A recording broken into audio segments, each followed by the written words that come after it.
Good morning, everyone. Just bear with me for a minute. I am here.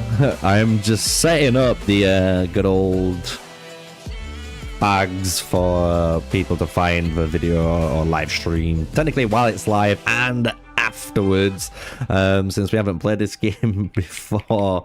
Well, we hadn't streamed it before, should we say. We've played it before, but I hadn't streamed it before. So I need to sort out all the tags. So just bear with me and we will be on our way.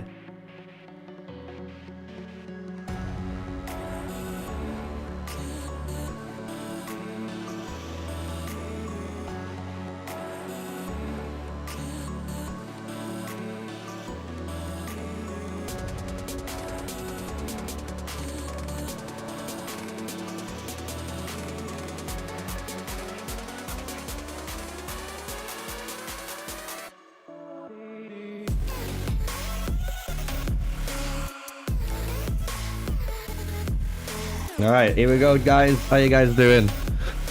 It's Friday. Woo! It's Friday. Chat. Glad to see you all in here already. 11 viewers already. Jeez, 12 of you.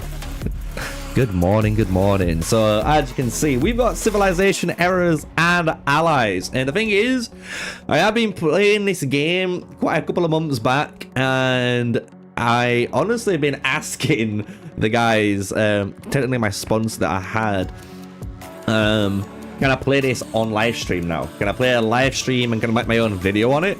And they give the green light. So that's what we're going to be doing. I'm going to kind of showcase civilization errors and allies for you guys in this live stream, all the different mechanics as well. A bit later on, which is going to be nice, we're going to have Boudica come on, who's like one of the leaders in one of the Alpha servers. Has a really good alliance. Honestly, he's been playing it a lot longer than I have and a lot more religiously than I have, so he knows honestly the in and outs. So what's going to happen is I'm going to show you the gameplay. I'm going to show you all the bits and bats that I can at the moment, right? I'm going to answer the questions I can answer, show you what you want to see, and then when Boudica comes free, he's going to ping me a message.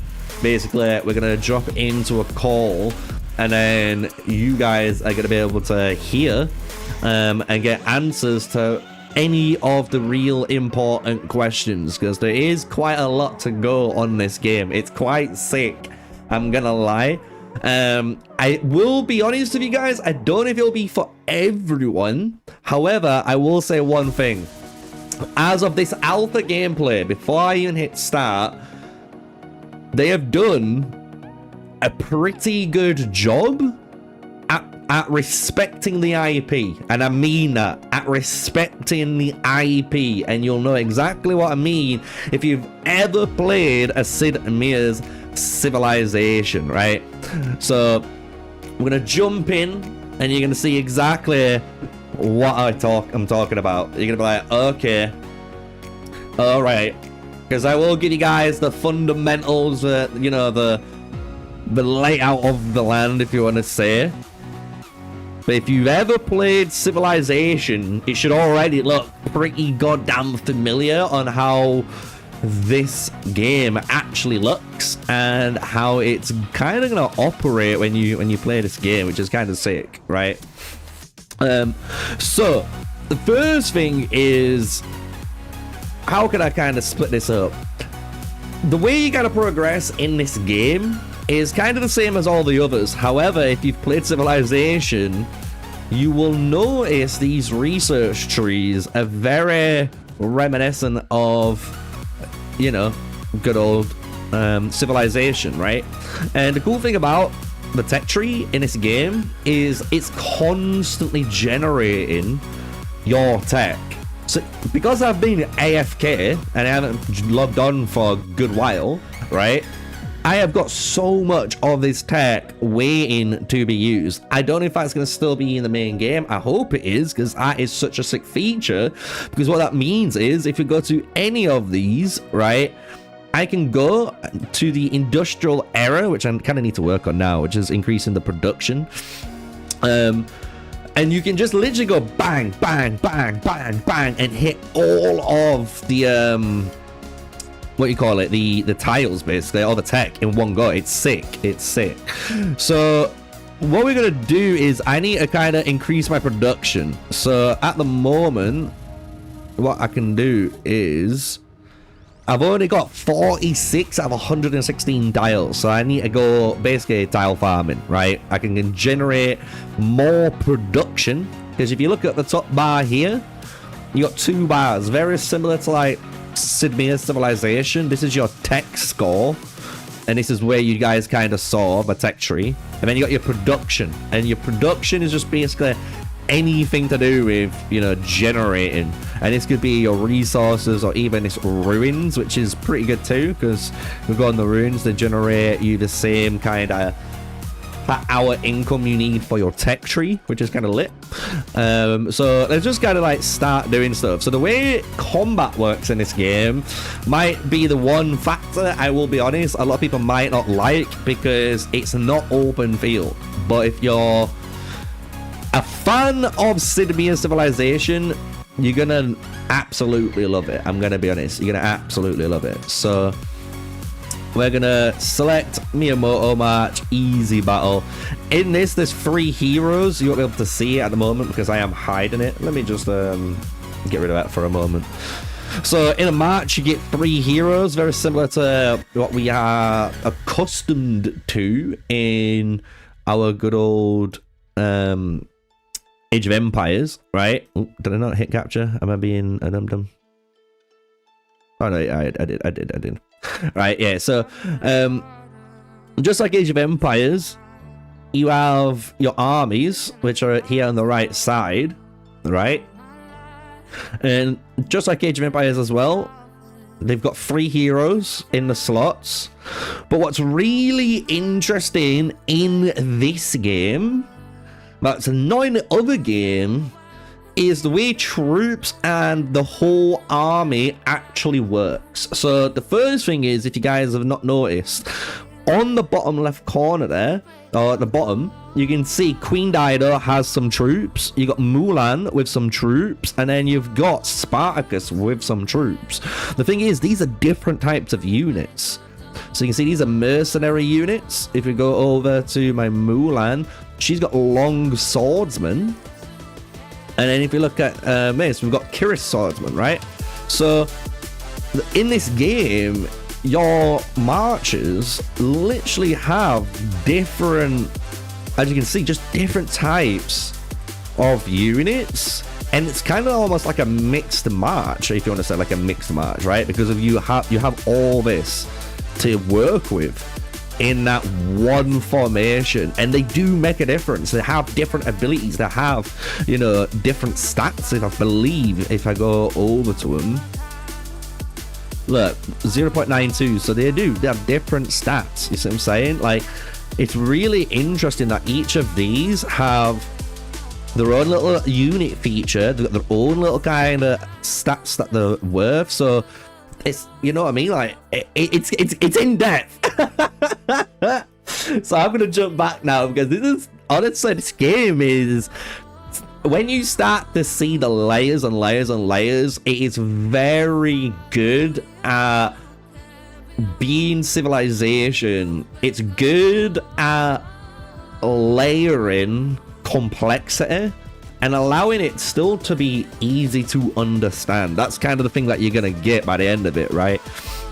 So we've got 3 heroes here, and what's cool as well, each of the heroes, you can level up their skills. Level 10 is the max on this game. So you can see level 10, level 10, level 10 at the moment. Oh, I think it's level 10 max. I'm saying that because my heroes are level 36, so I might be just at the skill level cap at the moment, so that might be just me being a fucking noob, right? But we got the levels there, right? So, and what's cool about this game is, though, let me go to a different hero. If we jump to let's jump to a hero, like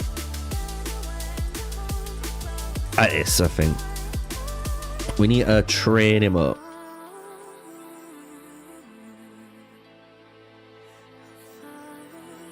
I'm just going to send it. I'm just gonna send it, don't worry. Right. Well, not promoted. It must be 20. Okay. Doesn't matter anyway. This is all I want to show you. So, in this game, as you guys will know, right, in Age of Empires Mobile and stuff, right, you know how you have 6 skill slots, right, and you can pick one of the 6 skill slots to go into one of these 2 slots. This has a similar concept, but it's just 10 times better and just more insane, right? So if I press the skill button here, you can see there's some recommended skills. So these are just skills the game is saying you could put on George Washington here, right? I'm gonna tell you now, and when Boudica finally jumps on, he'll tell you too, do not ever listen to the recommended skills. They're just dog shit, right? Even the strongest skill recommendations are not the greatest, but it's kind of a good idea of what this hero wants to do. Because what you can actually do in this game is hit the view skill pool, and now we have access to all the different skills in basically the game. Because in this game, you are able to just put basically a lot of different skills on any of the different heroes. And the way you get these skills is basically kind of like a gacha mechanic. So, for example, you can see this skill here. If I want to prepare for one turn, deal intelligence damage to 2 different enemies of that, formation one time, and then reduce their target's combat damage, right, until the next turn. Kind of cool effect, right? If I want that, all I've got to do is get Tamar here, and you just consume her. And the cool thing is, say you got like a 5-star or 4-star Tamar, you can just consume one of the stars down just for the skill, and then if you fight her again, you can put it back up. You don't have to like reset heroes and all that jazz. Hopefully we get to showcase it a little bit in the stream later on. Because we've got like I said, we've got Boudica here later on, and he'll help me set up this match, which is George Washington, Casimir Pulaski, and then Arthur Wellesley. I think I can swap this, but I think this is the right formation. Because we've got, oh no, it's Arthur there, yeah. Because we've got also, which is kind of crazy now, a second city center. So this is my main city center, right? This is my capital. This is where you start the game off. Later down the line, you're able to build another capital set. And by doing this, bro, you open up more. So you can have basically 10 marches in this game. 10.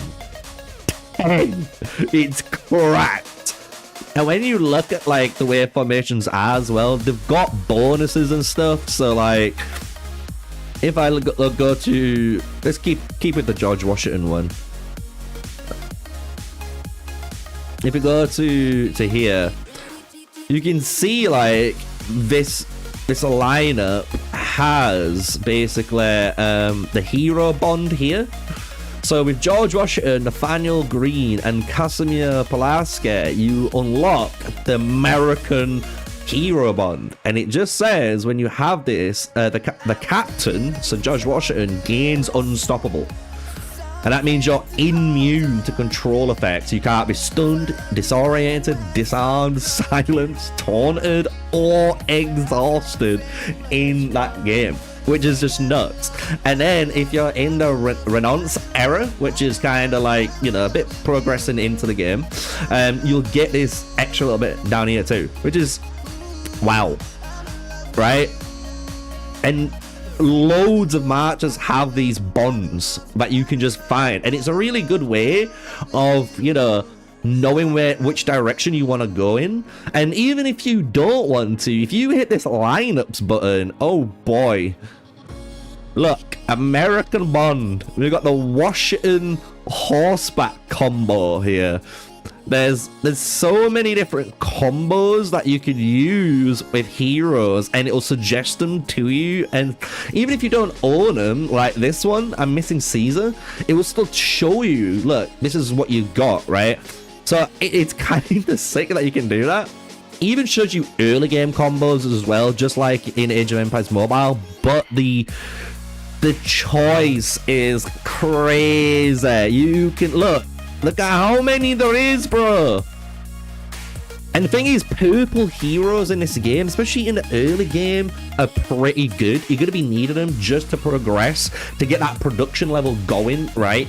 And then when you start to get into that mid game and you have a triple legendary lineup instead of one of these legendary epic lineups, what you do then is you actually start using these epic heroes to consume for those skills that you want from them, you know, onto your legendary heroes, which is just, oh bruh, it's a really fun game, bro.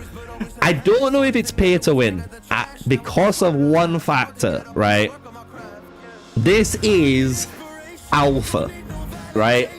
I can't tell you guys anything in the store is gonna be the same, because if we go into it, there is the top up, right? The top up events here, and you get Spartacus, but you don't need to spend this money to get Spartacus, because as you guys will notice, like if I go to my armies, I have him. And I have him 2-starred. So I have Spartacus, and I found him another 2 times on top. So he is the spender hero, but I've been able to get it. So is this a ripoff of Age? Nowhere near. Do not say that by right. I'm gonna be frank with everyone in chat right now. Don't enter chat and only see 5 minutes of gameplay and type something like that in it, because you have not clearly watched anything yet. Watch the screen and you can tell me if you think this is a rip-off of Age of Empires Mobile, because this game plays nothing alike. The only kind of system similar may be the way combat in turns work, but even on that degree, I just kind of want to show you one thing. Let me go to I want to go to battle reports. There we go. Let me just show you what a battle report looks like, by the way. So this is kind of like the overall screen. Combat. Watch above me as well, by the way. Watch. As things are triggering, you are going to see it happen on these little bars. You can see instantly the damage taken. So Charles III just lost 266 troops on this attack from Takeda. Boom. And you can see it there, and it shows you that damage there. Bro, now it's showing you all of these. Then I took 68. And you can just watch the battle play out turn by turn properly. And you can see how all of these are working. You can see how the skills are triggering on each other. Look. Bro, Age of Empires Mobile, if you're watching this stream, you need to take notes. This battle report system is so good.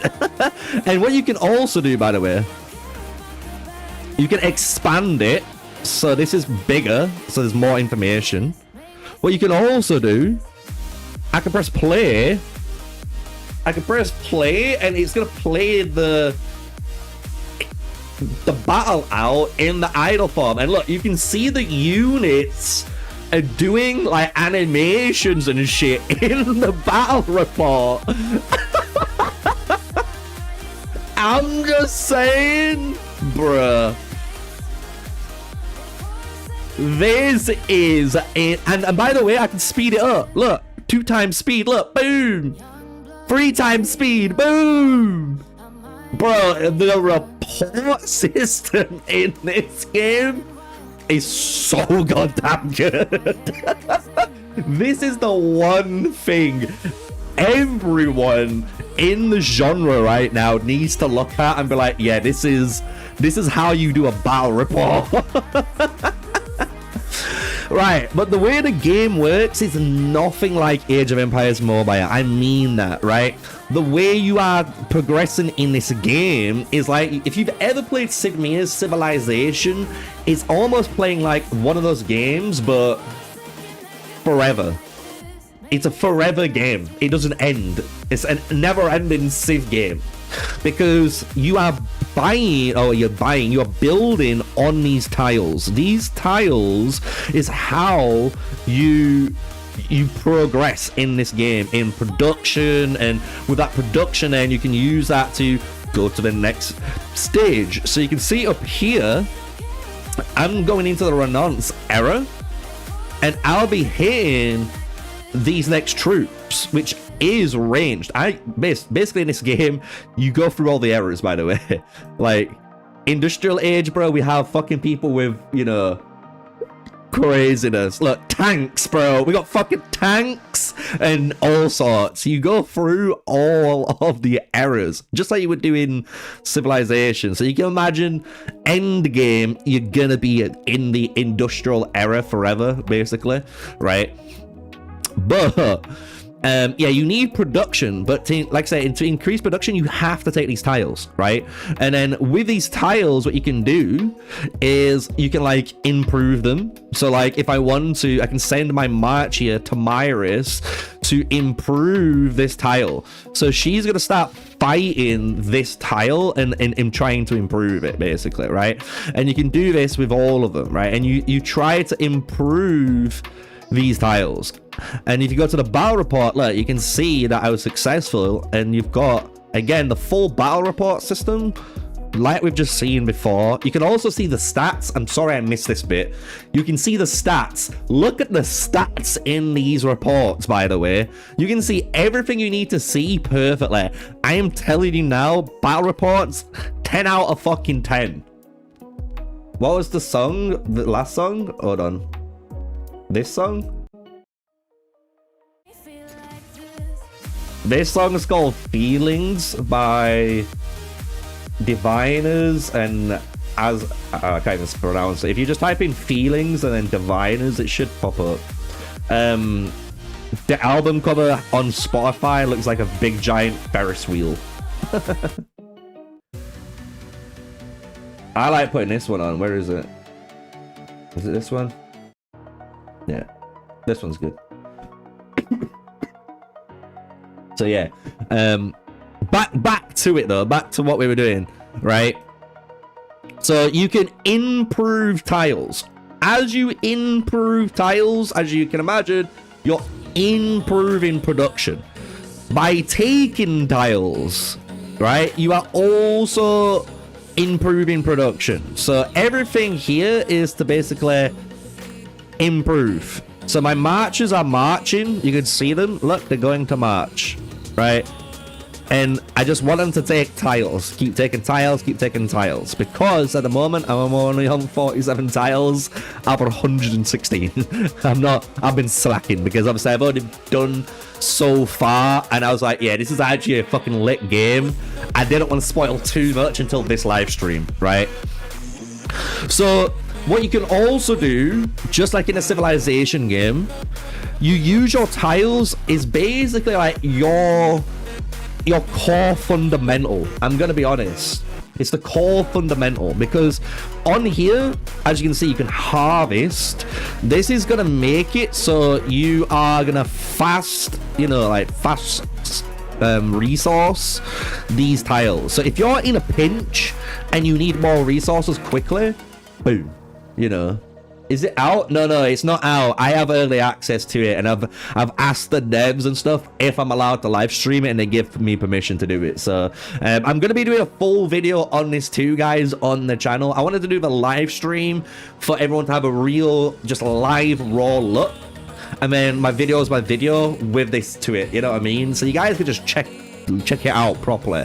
And like I say, later on we're gonna have Boudica in the voice call when I've done this kind of section of the stream, and he will answer any questions you guys have got, because he's been playing the game a lot more than me, and he'll be able to give you, like, honestly, the nitty gritty stuff, including like how combat works, how turn order works, because you're gonna need to know all of that shit in this game, because it is super important in combat.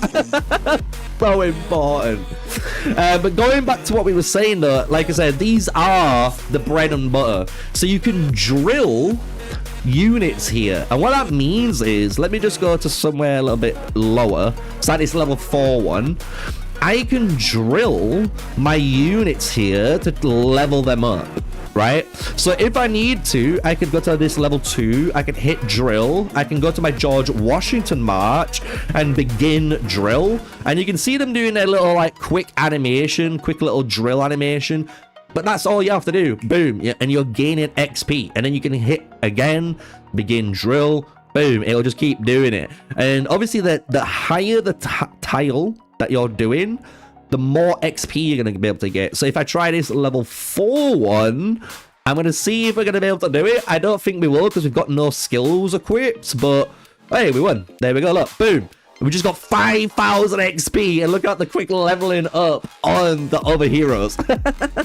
So that's just kind of like the way you level in this game. You level by drilling on tiles, and this is going to cost you stamina to do on that formation, and you can kind of track that on the, I think it's the, when we hit drill in a second, or if I even go to over here. Let me just wait. Not even if you just go here. If I go and capture, you can see here the 137, the 136. Each march has its own stamina. Remember that. Because that means you can do so much with Queen Dido. I can do so much with Tamiris. I can do so much with Richard. I don't have this one bar that dictates my entire gaming experience. I have it on every march.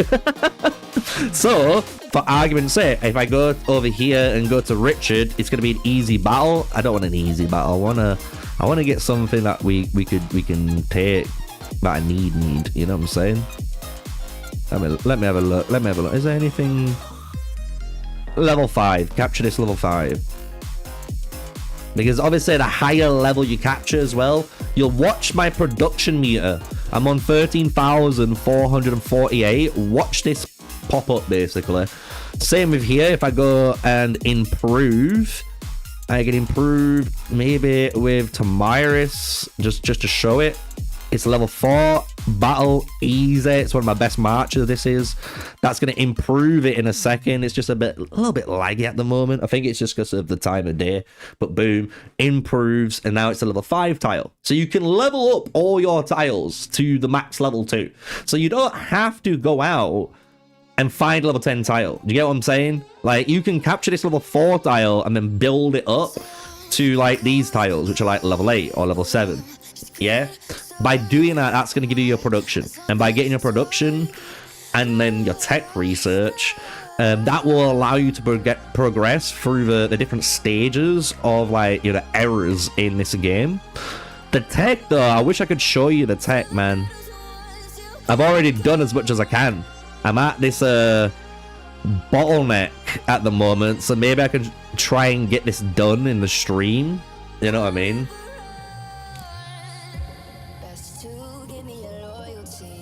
Let's try and improve shit.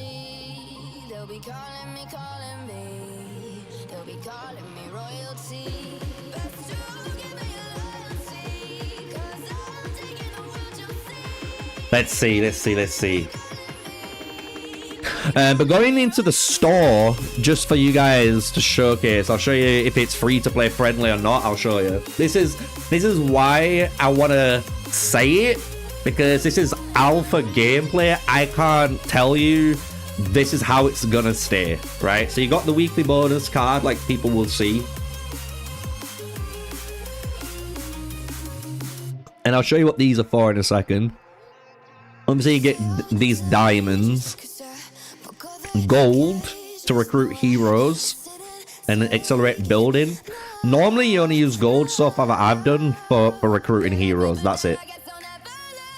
Don't have to worry about the mobilizer. It's whatever. Your daily special. But this could be different. This is what I'm saying. This could change. All this is doing is giving you diamonds. It's not giving you even heroes or ult.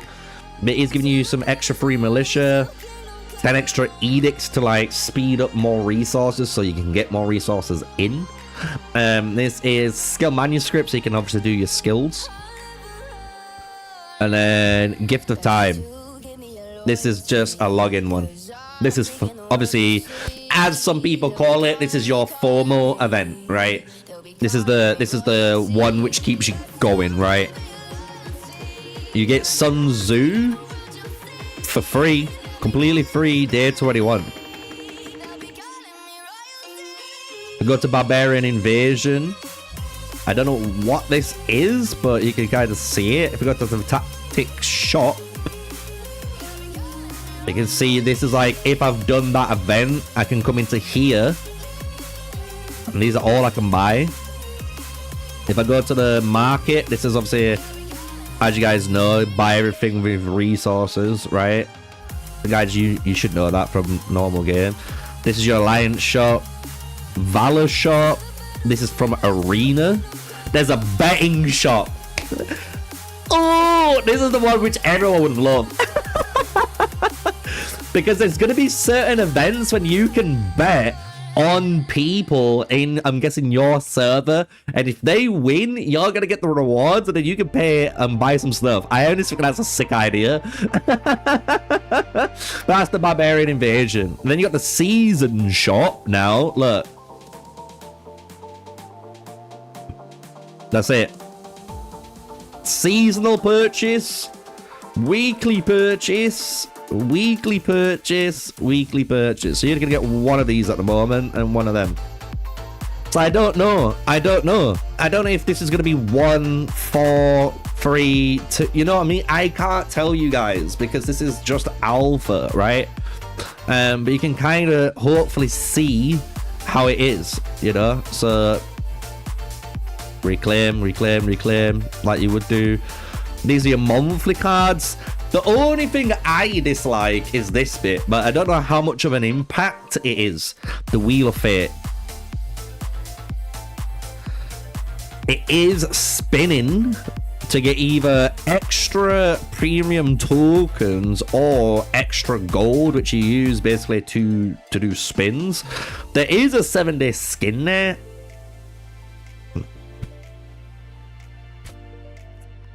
I don't even think this is going to be that good. Heroes Pact. You can see I've already got a bunch of these already. And you can use these to recruit any of the heroes basically that I want. So any hero I'm missing, any hero I need, once I'm accumulating these, which is just through, you see, like, earn greatness when you recruit 5-star heroes. So just by recruiting, I get that. I just get it. So if you're missing someone in your march, you should be able to get them over time anyway by summoning. Then this is it. Hero skins. But the only thing I don't know about these hero skins is, as you can see, there's no buffs. And look, I'll hide myself just to prove it. Look, I'm gone. There's no buffs for having it. As of this moment, that is alpha gameplay reiterating this, right? So it does have ranged combat, but it isn't ranged combat that you'll ever expect. Again, I'll explain this the best I can, but Boudica will explain definitely the combat bit a lot more better when he comes on very short. I don't say very shortly, but pretty soon, right? But some of these skins look insane. Look at that. Miyamoto, bro. Imagine our Miyamoto look like that. Yo. This is being made, by the way, by 2K Games. You know, 2K Games is actually putting effort in making this. Sun Tzu.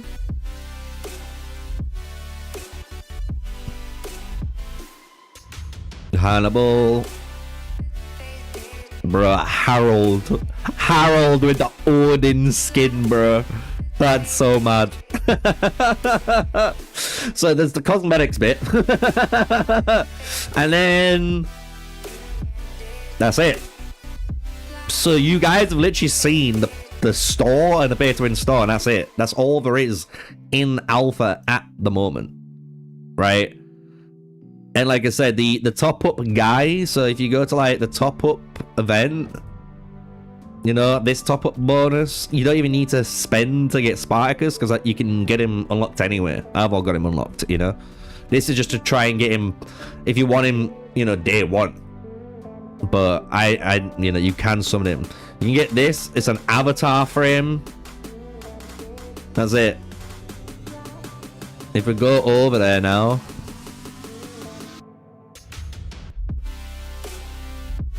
so you got avatars. Obviously all the different heroes. Frames. That's it. Then you got this. This is the only, again, kind of pay to win area. So this is it. You can spend those diamonds that you guys saw on these. This is Meteor Shot, but you can get this skill anyway, because I've got it. I've not obviously paid for anything in this game, by the way, right? I'm just running as if you were playing this game for, say, an infinite amount of time, whatever, right? You don't need to get this, though. Like, you will unlock this skill. I guarantee it. You don't need to worry about this. You get these as well. This just allows you to have more different types of units on the formations. Recruitment tokens, you don't need those. There's Sun Tzu, if you want to pay for Sun Tzu, but again, you don't need to do that. You can recruit him completely free. Free general skill cards. This one's probably going to be good. I don't know how much this one would be, but I would get this one. This allows you to unlock any skill from the skill menu. That one's pretty OP. You can choose one of the rewards here, so you can pick Charlemagne, George, Otto, Weiss, and Shin. Go on.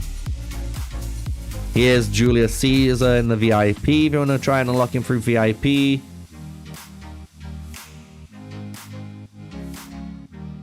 So yeah, if you like everyone you can unlock, I mean, I literally mean that.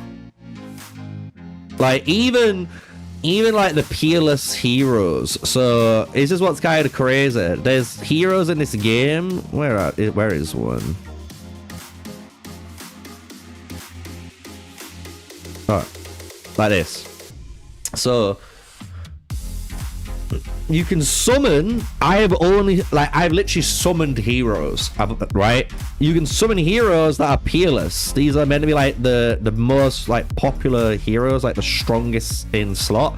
Because if you look, there's elite here, there's champion, but you use all of them together. Do you get what I'm saying? Like, there's not really like a pay to win rarity, because you need them all, which is kind of interesting too. Same with even like the skills. You can see like I've got purple skills on, as well as some legendary skills. This is a march I'm technically working on at the moment to level up.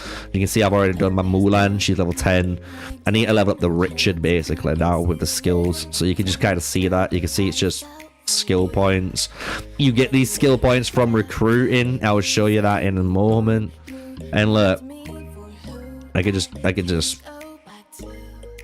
it's fine.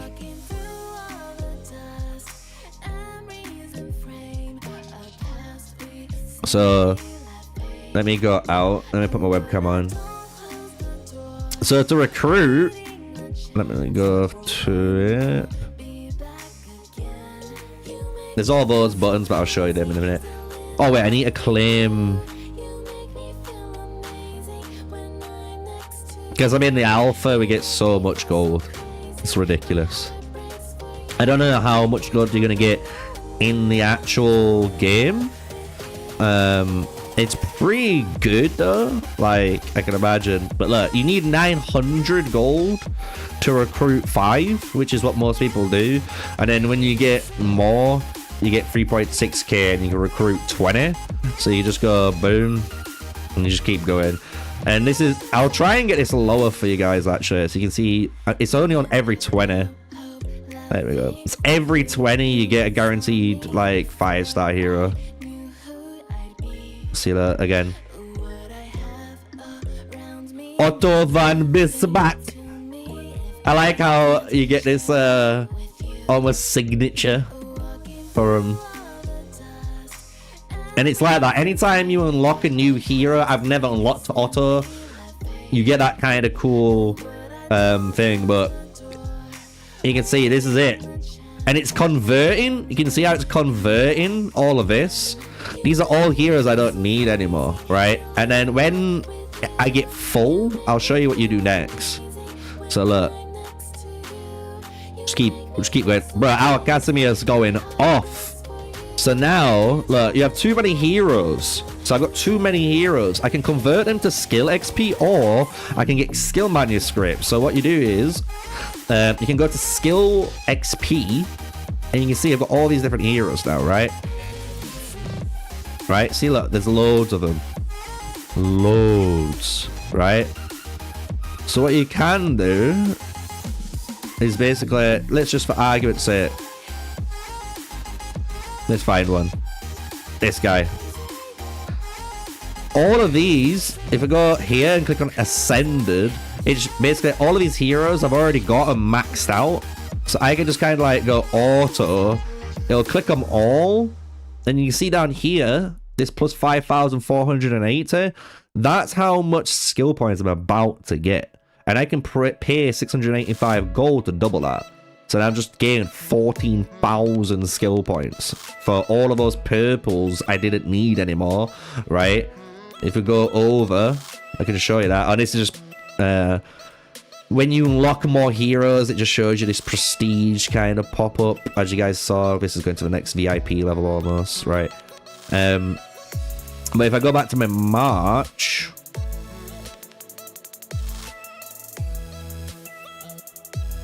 go to Richard now. But you can see it there, look, I got 14,000 skill points there now. And then I can just carry on leveling up. So it is easy to get the currencies and stuff. Like, it works all perfectly fine.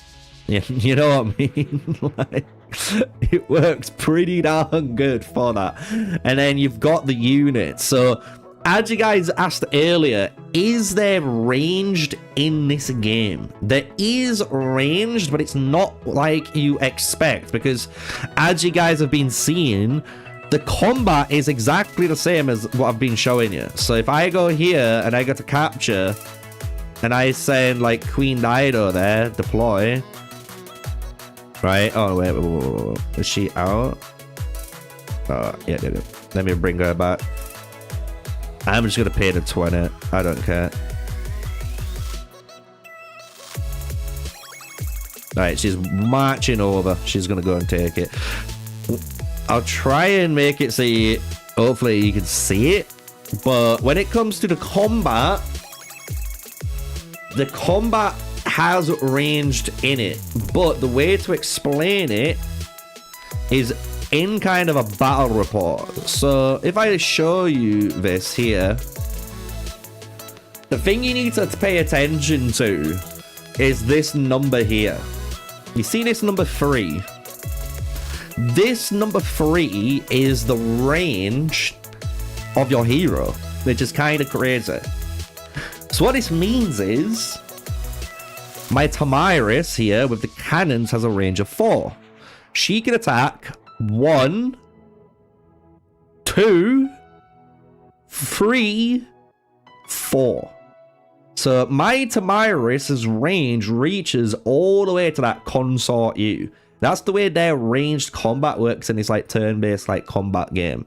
So you can see you've got 1, 2, 3, 4. So I can, with my Tamiris, attack Lian Po and Consort U with any of her skills during the combat. It might depend on who goes into the, you know, like the attack, right? That means with your skills, if you've got skills that silence, taunt, that you know, do any sort of crowd control effect, you can try to position them in the right slots to get, you know, a different attack. So obviously with Pericles being 3, he can go 1, 2, 3, and then obviously Teresa can go 1, 2, and 3. She can hit them all, right? The thing is, you honestly just want to burn through these guys.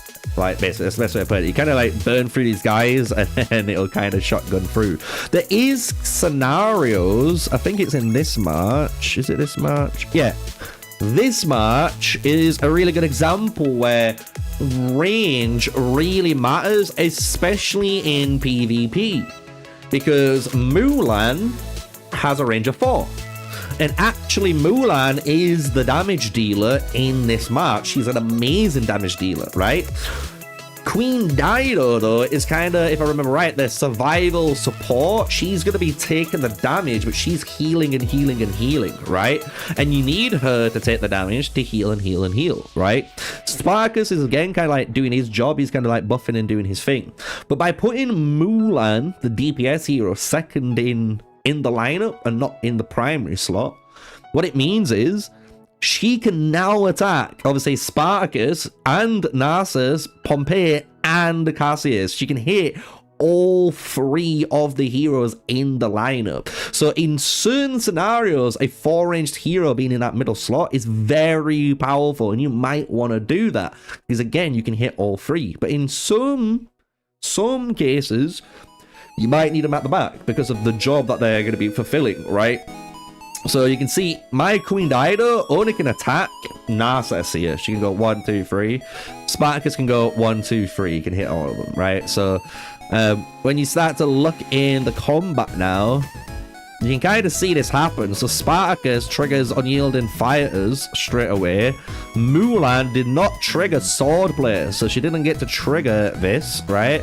The trigger rate is now increased to 40%. She didn't trigger Arrow Storm or All Out Assault, so everything's increased to 40%. And then you can see we just landed a basic attack, just like a normal basic attack. And then that Cassius now, watch. You can see the damage is applied to Cassius, right? You can see that happen. And you can see all the buffs occurring. That's just happening, right? So then enemy guy landed a basic attack on Spartacus. So Spartacus now lost troops in his march, you see? See how he lost the march, right? Now Spartacus landed a counter-strike. Boom. Hit him back. So in that combat, you can see Narcissus attacks Spartacus, deals damage, but we hit a counter hit, and you can see the counter hit go in. You know what I mean? Even though it's not our turn, and that's just what Counter-Strike is in this game, you can see it happen. So you can kind of see like where these are all going now, right? Spartacus landed an attack on Cassius. So my Spartacus hit Cassius all the way over here. If you look at Queen Dido, boom. She's gonna land it on Narcissus. See? This guy. She's range 3. 1, 2, 3. Yeah? Do you guys get that? Like, are you getting it? So that's how ranged works in this game. Like, legit, that's how range is working in this. And it's very fucking interesting. Because it does mean, like, where you position these heroes is who they're attacking and on who they can technically crowd control and who they could, you know, like, it's kind of nuts. When is this game going to be Google Play stuff? And it is going to be for Android, yeah. It's Android and iOS. It's going to be on for PC as well. Because obviously I'm playing it on BlueStacks right now. You can see you'll be able to do the same thing. But let me look, because Boudica is probably messaging me. Oh, he hasn't yet. He's still probably in his meeting. Let me look. So they told us the beginning of this week. It's June.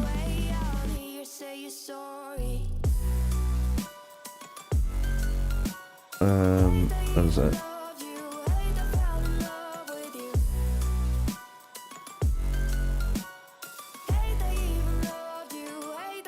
Yeah, June 19th will be the Asian launch.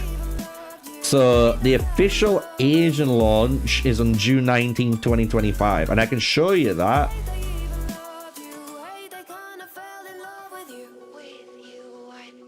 With this.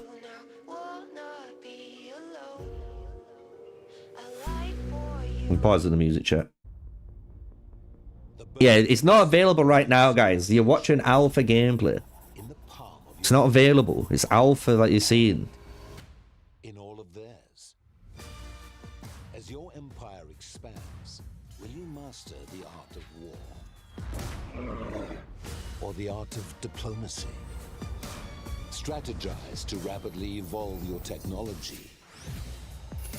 Turning this into this, into this, 3, 2, 1, into this. Discover, upgrade, and unlock the greatest minds of all time.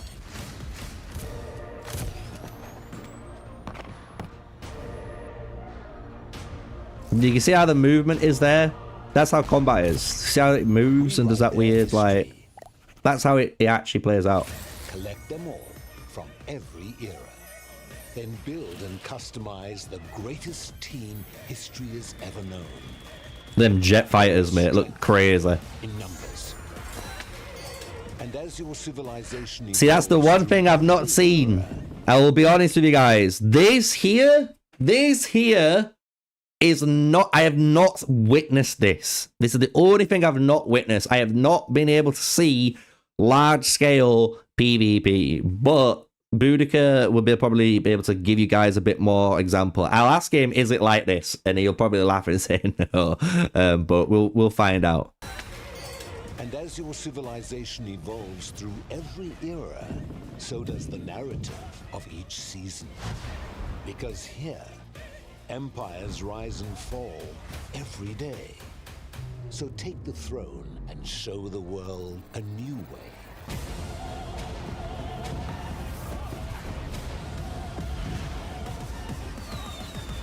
Civilization, eras, and allies. There you go.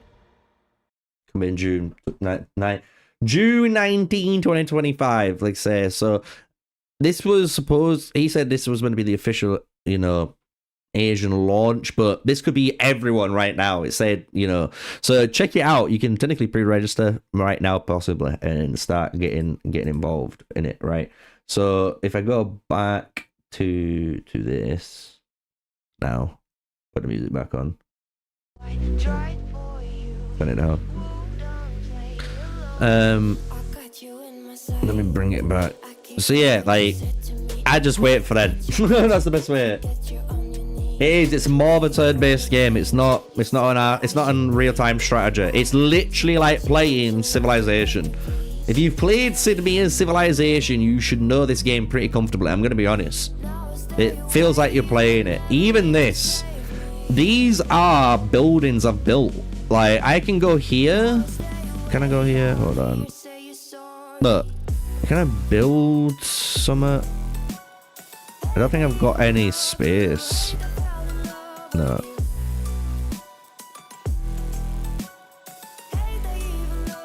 Yeah, like these buildings though, you can kind of see them, right? The neighborhood, the campus, right? These are districts that I have built. So if you look at my city center here, this is like your city tech. These are what I've built, right? It's like I can go here, I can instant upgrade this because I've just got the time. Like, I just have it, which is kind of sick as well, I must admit. Being able to just go, you know what I mean, for a lot of them. Just like instant upgrade, instant upgrade. So there's a lot of those kind of stuff. So that's like your city center. Look, that's mine though. This is the thing which is interesting. This is my city center. So look, at the very top, capital. MrSneakyy, that's my capital, mine, right? And you can see I've got the districts, I've got all of these things at the top built around me. But then I have what I built, a little extra palace. I built New England, bruh. I can rename it if I wanted to like the Sneaky Army or something, right? But I built this. This has its own little, you know, kind of trees in that you can work on too. It's its own functional city center, but that's allowing you to have 10 formations out. So you could be doing a lot of stuff. That's what I'm trying to make out here. Because again, like, you gotta think, when it comes to doing stuff in this game, your stamina is contributed to those heroes alone, not to you. You don't have stamina. Heroes have stamina. Do you get what I mean? So like, my Queen Dido has 116 stamina. I can go and improve or drill tiles. Do you get what I'm saying? Then I've got Tamiris that can do this, Richard that can do this, Miyamoto that can do this, and the Scout that can do this, you know? Yeah, I think I've just got everything built. I'm gonna be honest, Boudica. I think I've got everything built, man. All I've got to do now is literally just capture new tiles and improve them. That's all we have to do, technically. So, like, I'll just start improving these, I guess.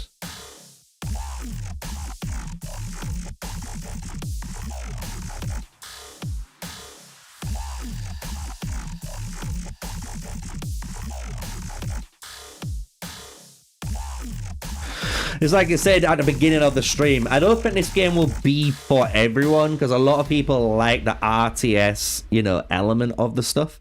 But when it comes to if you like Civilization, you will probably like this game. I'm gonna be real, because I do think out of all of the games so far, it has the best, like, respect to the IPs, if that makes sense. Hey, we just got Eleanor. First time, go. Right, I'm gonna be 2 seconds. I'm gonna turn down this music. Well, I'll just turn off the music. I'm gonna call Boudica, and then I'm gonna be real, guys. I need to go to the toilet because my stomach's not the greatest today, so you might see me going in and out. It's just my IBS. My IBS is playing up, so just bear with me. Let me just get this call rolling.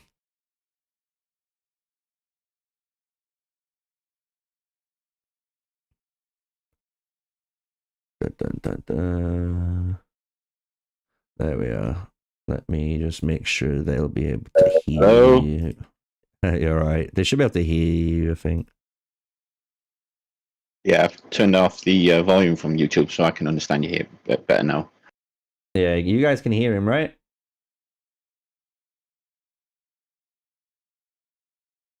You just heard the hello.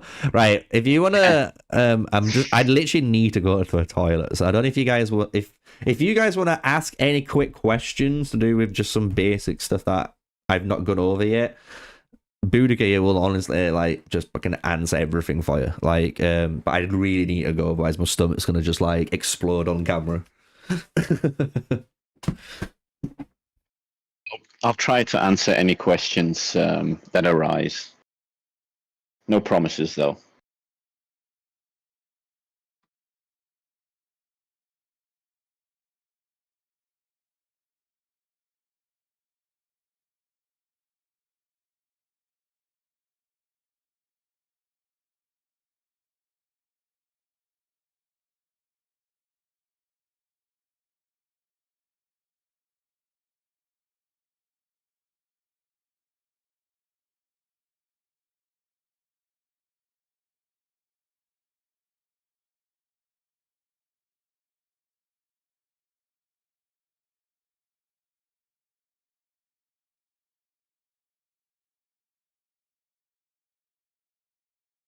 So, yes, you do capture your own tiles, and on those tiles you can build your own, well, buildings.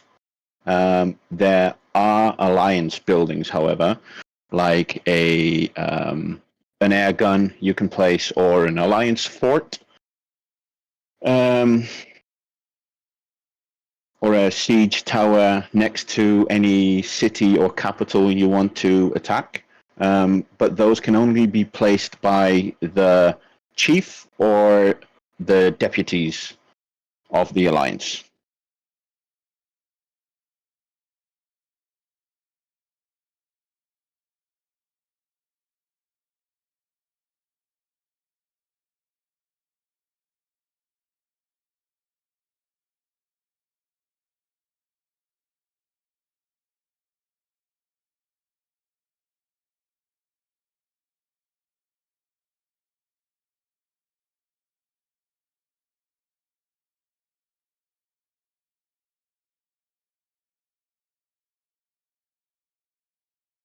So yeah, you can send out multiple marches depending on how many armies you've got. 5 armies, you can send out 5 marches. If you meet an enemy en route to your target, however, you will clash with that army that you meet. Depending on outcome, you will either retreat to your own capital because you've got defeated. You'll either be put into a tie, which means action 1 or you've basically done enough damage to the team but not enough to kill them, so it'll go for round 2, or you'll flat out defeat that army and carry on marching towards designated targets. How do you cooperate with other alliance members? This is actually a funny one because you can do squad chats and you can build squads in your alliance. You could put members in each squad. There's no max limit to that squad. You start off with a 150 member size alliance. You won't have 150 members right away from the first day, but that's the max you have, and depending on how many levels your alliance is, you'll grow in the size of members you can have.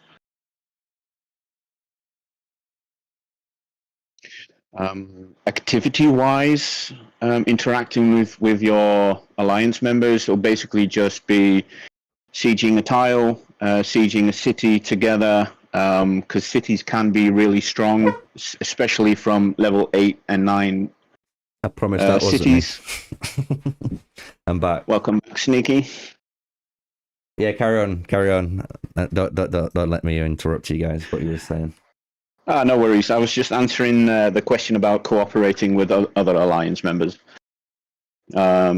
Basically telling them that you can do sieges with your alliance, which is the number one thing you'll do. And after that, in the end game, you'll do more PvP. And then it's just a matter of looking at what armies you'll meet from the enemy and countering that with a set build.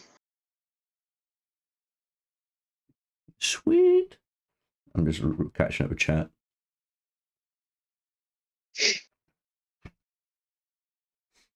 So yeah, this is the map, guys. Like, it's pretty fucking big.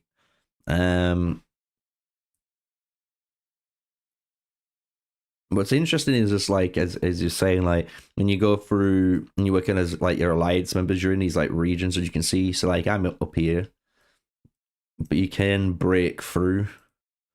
So there's little, well, there's like a capital here, Montepleur. I can't see if I can get to it properly. Yeah, and traveling from Lorraine towards Montpellier on a normal travel will take you roughly 40 minutes, 42 minutes. Yep.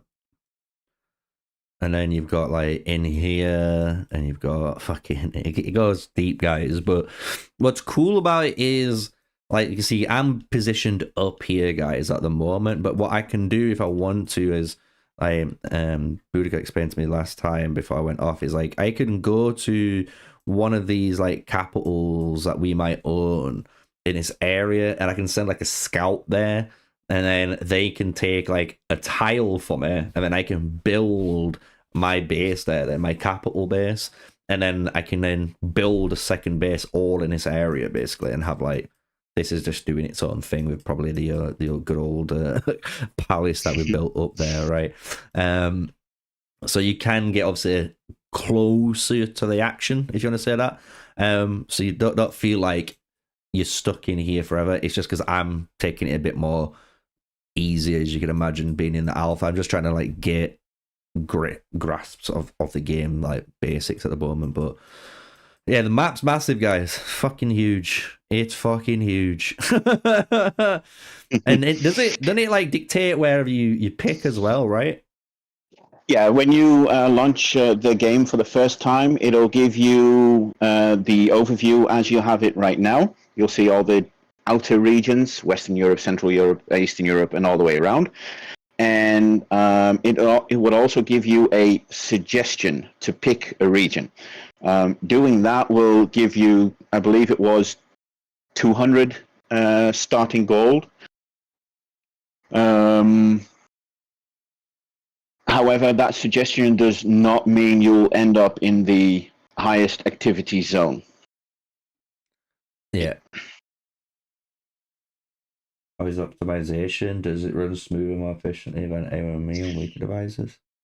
I've not played this on a mobile phone. Have you played it on your mobile phone?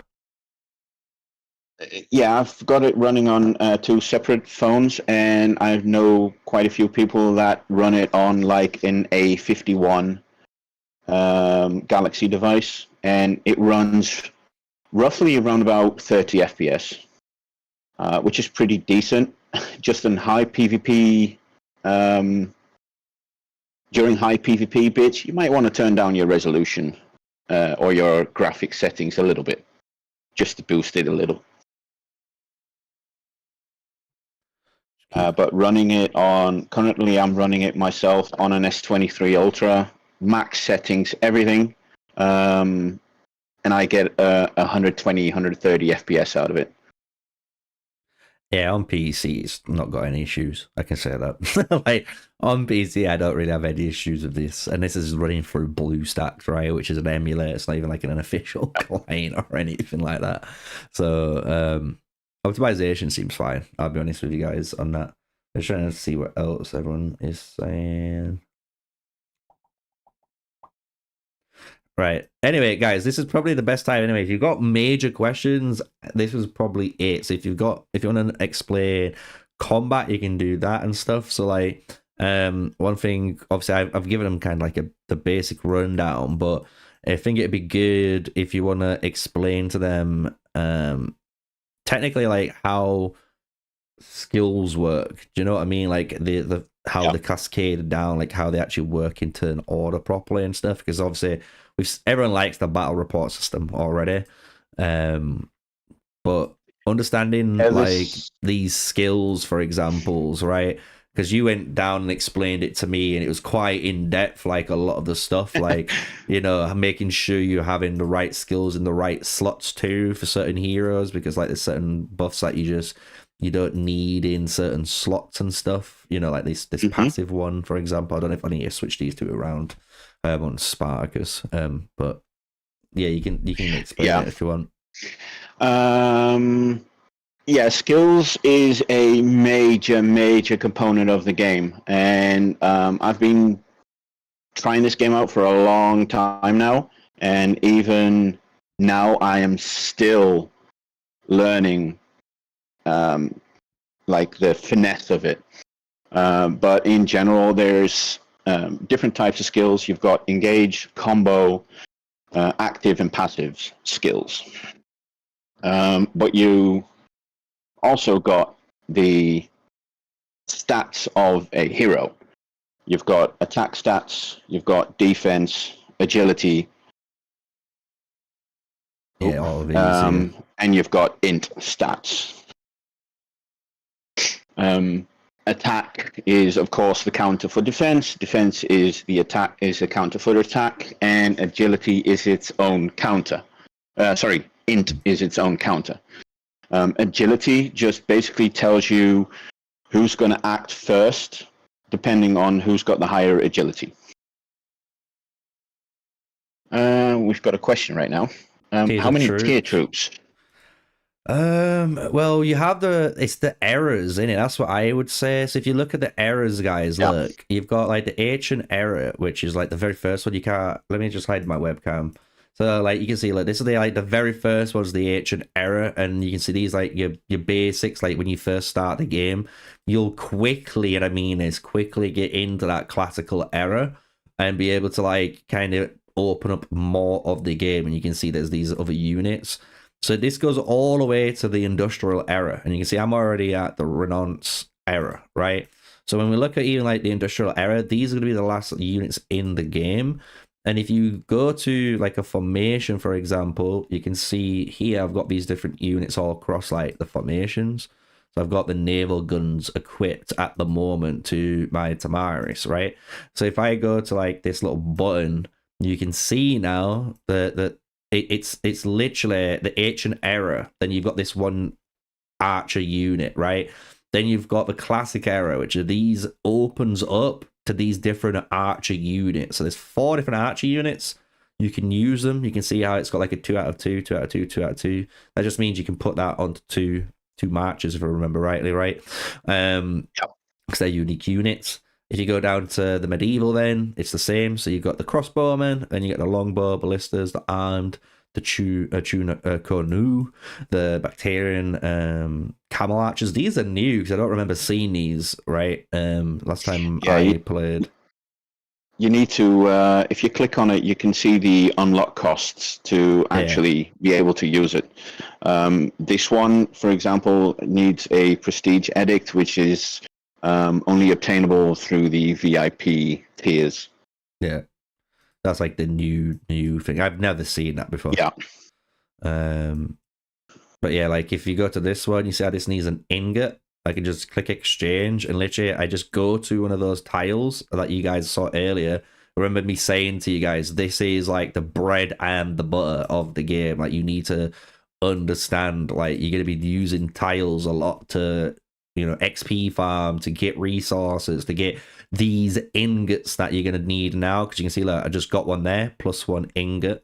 So if I go back to that, you know, area now, oh, whoops.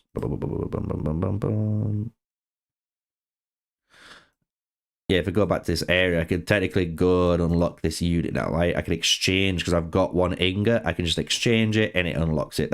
That's how fast it works to unlock the unique units. Yep. And you might need to sometimes, if you've got, you see how this is 1 out of 2. If this goes 0 out of 2 and you want to put it on another march, you can, but it might ask you to do something, right? So you might need to, again, like find something, and it might give you the option, right, to add it to another march. And I know I've done it to a few like that where I've just added a new one. Yeah, you can unlock an extra use on some units. Typically it'll cost you like a purple hero, or higher up in the eras it'll cost you a gold hero. Yeah. So like you can see, like this has got to be a 5-star hero, but it's a legendary hero, right? So let me put my webcam on. So this is a 5-star legendary hero, which might be ludicrous to you guys, but you'll notice like you will be summoning heroes in this game. It's like, it's almost like, how can I don't want to say it because it might scare people off, but it's almost like the Raid Shadow Legends system, right? Where like you've got heroes that are used for your marches, as well as you can use heroes as they call them, food. So you can, you know, take them off to XP farm or level up their stars or whatever it is. In this game, you can use heroes as food for like unit activations. You can use them to get skills for other heroes. Do you get what I'm saying? So like it's its own kind of like currency almost, like on it all. So it feels like you will be gaining, you know, these type of stuff. So like there you can see now it costs 1 niter for this to be put onto someone, right? And that's it, right? So if you look, that's the Renaissance era. And to finish off that question, we're in the industrial era, and this is it. Look, that's all we've got. And it's one of them things where you will have the howitzer, you know, you'll unlock you'll unlock the industrial era, and you'll have the howitzer, and then depending on what formation you're running, whoever your, you know, commanders are, whatever you're going to be doing, they'll tell you what are the recommended actual, you know, units to follow, because like this is actually the one area which we've both laughed about on it, which is pretty good for recommendations compared to everywhere else. Yeah, this is troop recommendation in base form is pretty good. If you are going into the nitty gritty and you want to try min max stuff, then you'll step off the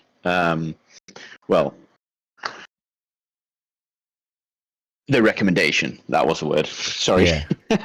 So yeah, that's it, guys. There's no real tier of troops, as you see. It's errors. Like you hit the error, and then depending on what march you're using, whatever direction you've gone in that season, you unlock those troops for that march. That's the best way of putting it. It's as easy as that. And they are really quick and easy to unlock, which is kind of surprising for me. Like to get these guys, like, and just to if I need to unlock these guys or these guys down here, a 4-star hero, 10 of them, bro, that's fucking easy mode. And even like here you can see, like, say this guy, even though I can't use him here, say for example I needed a skill, guys, right, a certain skill, and it was on this hero that's on screen, this guy, I can just literally take off that 1 star and get the skill. Like, you don't have to reset or consume the entire hero or anything. So it's almost like storage, if you want to say, like storage, right? Like a really nice little system there.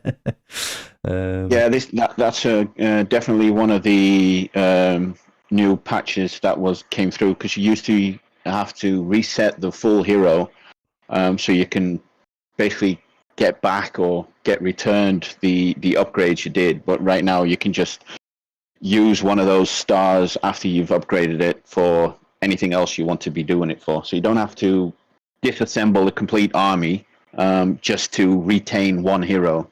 Yeah, that's what's so good about it. Like, it's so good. So yeah, this is the air one. So the guys was wondering what the air page is. It's just literally when you get into this Renaissance area, which I've just got into like last time I was playing, you can unlock these new units, these new air units. So there's bombardment balloons, basically these balloon units, nothing too crazy at the early stage, but it's when you hit the industrial area that became more used, because you've got these different units now. You got the transport one, the bombers ones, and then you can just units. If you're not fighting on the ground, you can fight in the air. That's the best way of putting it, And then siege is kind of the same. So you got trebuchets, bombard. Here in the industrial area, you got the artillery. These are gonna be specifically for siege used combat, right? So like breaking down castle walls or capital cities and stuff, right? That's the best way I can explain siege. Yeah, so the 5 different types of units is basically what you saw. You've got cavalry, you've got ranged, and you've got your infantry, right? Yeah. So each of them are like the holy trinity of attack, defense, and type of units. And then you've got your siege and your air. Now, siege, you typically only use that for hitting a district building or a city to wear down its endurance. We'll come back to that later. And your air units are used for the same thing normally, but you can also, since the update, you've got your, you actually just named one of them, your transporter, your transport aircraft, which is a really fun way of using it, because you can transport up to 5 ground armies in that unit and basically deploy it anywhere within 40 tiles of your sight range. That's pretty sick. I'm not even on that. Yeah, that one. So you can do some pretty fun stuff with that. It is industrial area though, so you definitely will not be able to use it right away. But once that gets unlocked, it can be really fun.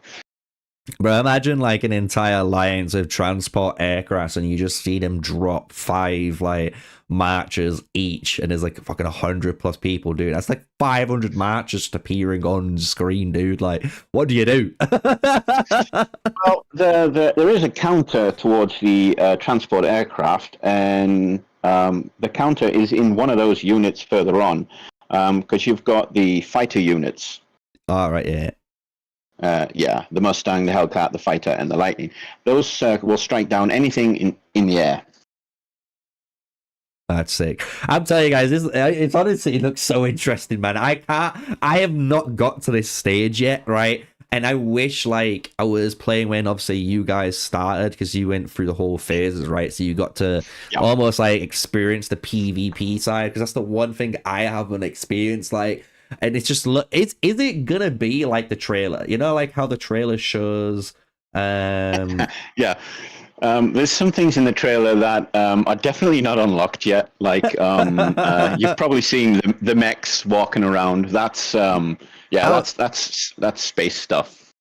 Yeah, that's what I was gonna ask about, because there's the space rockets too. I was like, wait, we get to go to the space era and nuke people as well now? Like, what the hell? Yeah, there's like this Chinese version of this game as well. And they are quite a few seasons ahead. We're going to be launching. Well, I'm saying we, but 2K Europe is going to be launching in APAC June 19th, and it'll most likely go up to the era that you are in now as max, and I believe that was industrialization. Yeah. I'm just showing him off more units, because obviously I've shown him the range, just shown him the cav. I'm like, he's the infantry units, guys. Like, if you're looking, he's the imps. This is actually a good. First, I'll answer the first question that Bruno asked before. Do you train troops or after unlocking them? No. You unlock the troop, you set the troop to a unit, that's it. Basic answer, basic question. There's nothing more to it. As for what Manog's asking, how errors work, you've got two different things. You've got milestones and you've got errors. Milestones is what everyone in the server will be in, and that's what MrSneakyy is I'm trying to find going to show right now. I forgot even where the milestone hamburger menu. Next to recruit. Yeah. And then milestones. There you go. Oh, yeah. Nope, to the right. Yeah, I was like, there's a lot of buttons. You can get confused at times. No, it's just like I clicked the wrong one. I saw M and M, and I was like, yeah, it's that one. Yeah, so you've got milestones.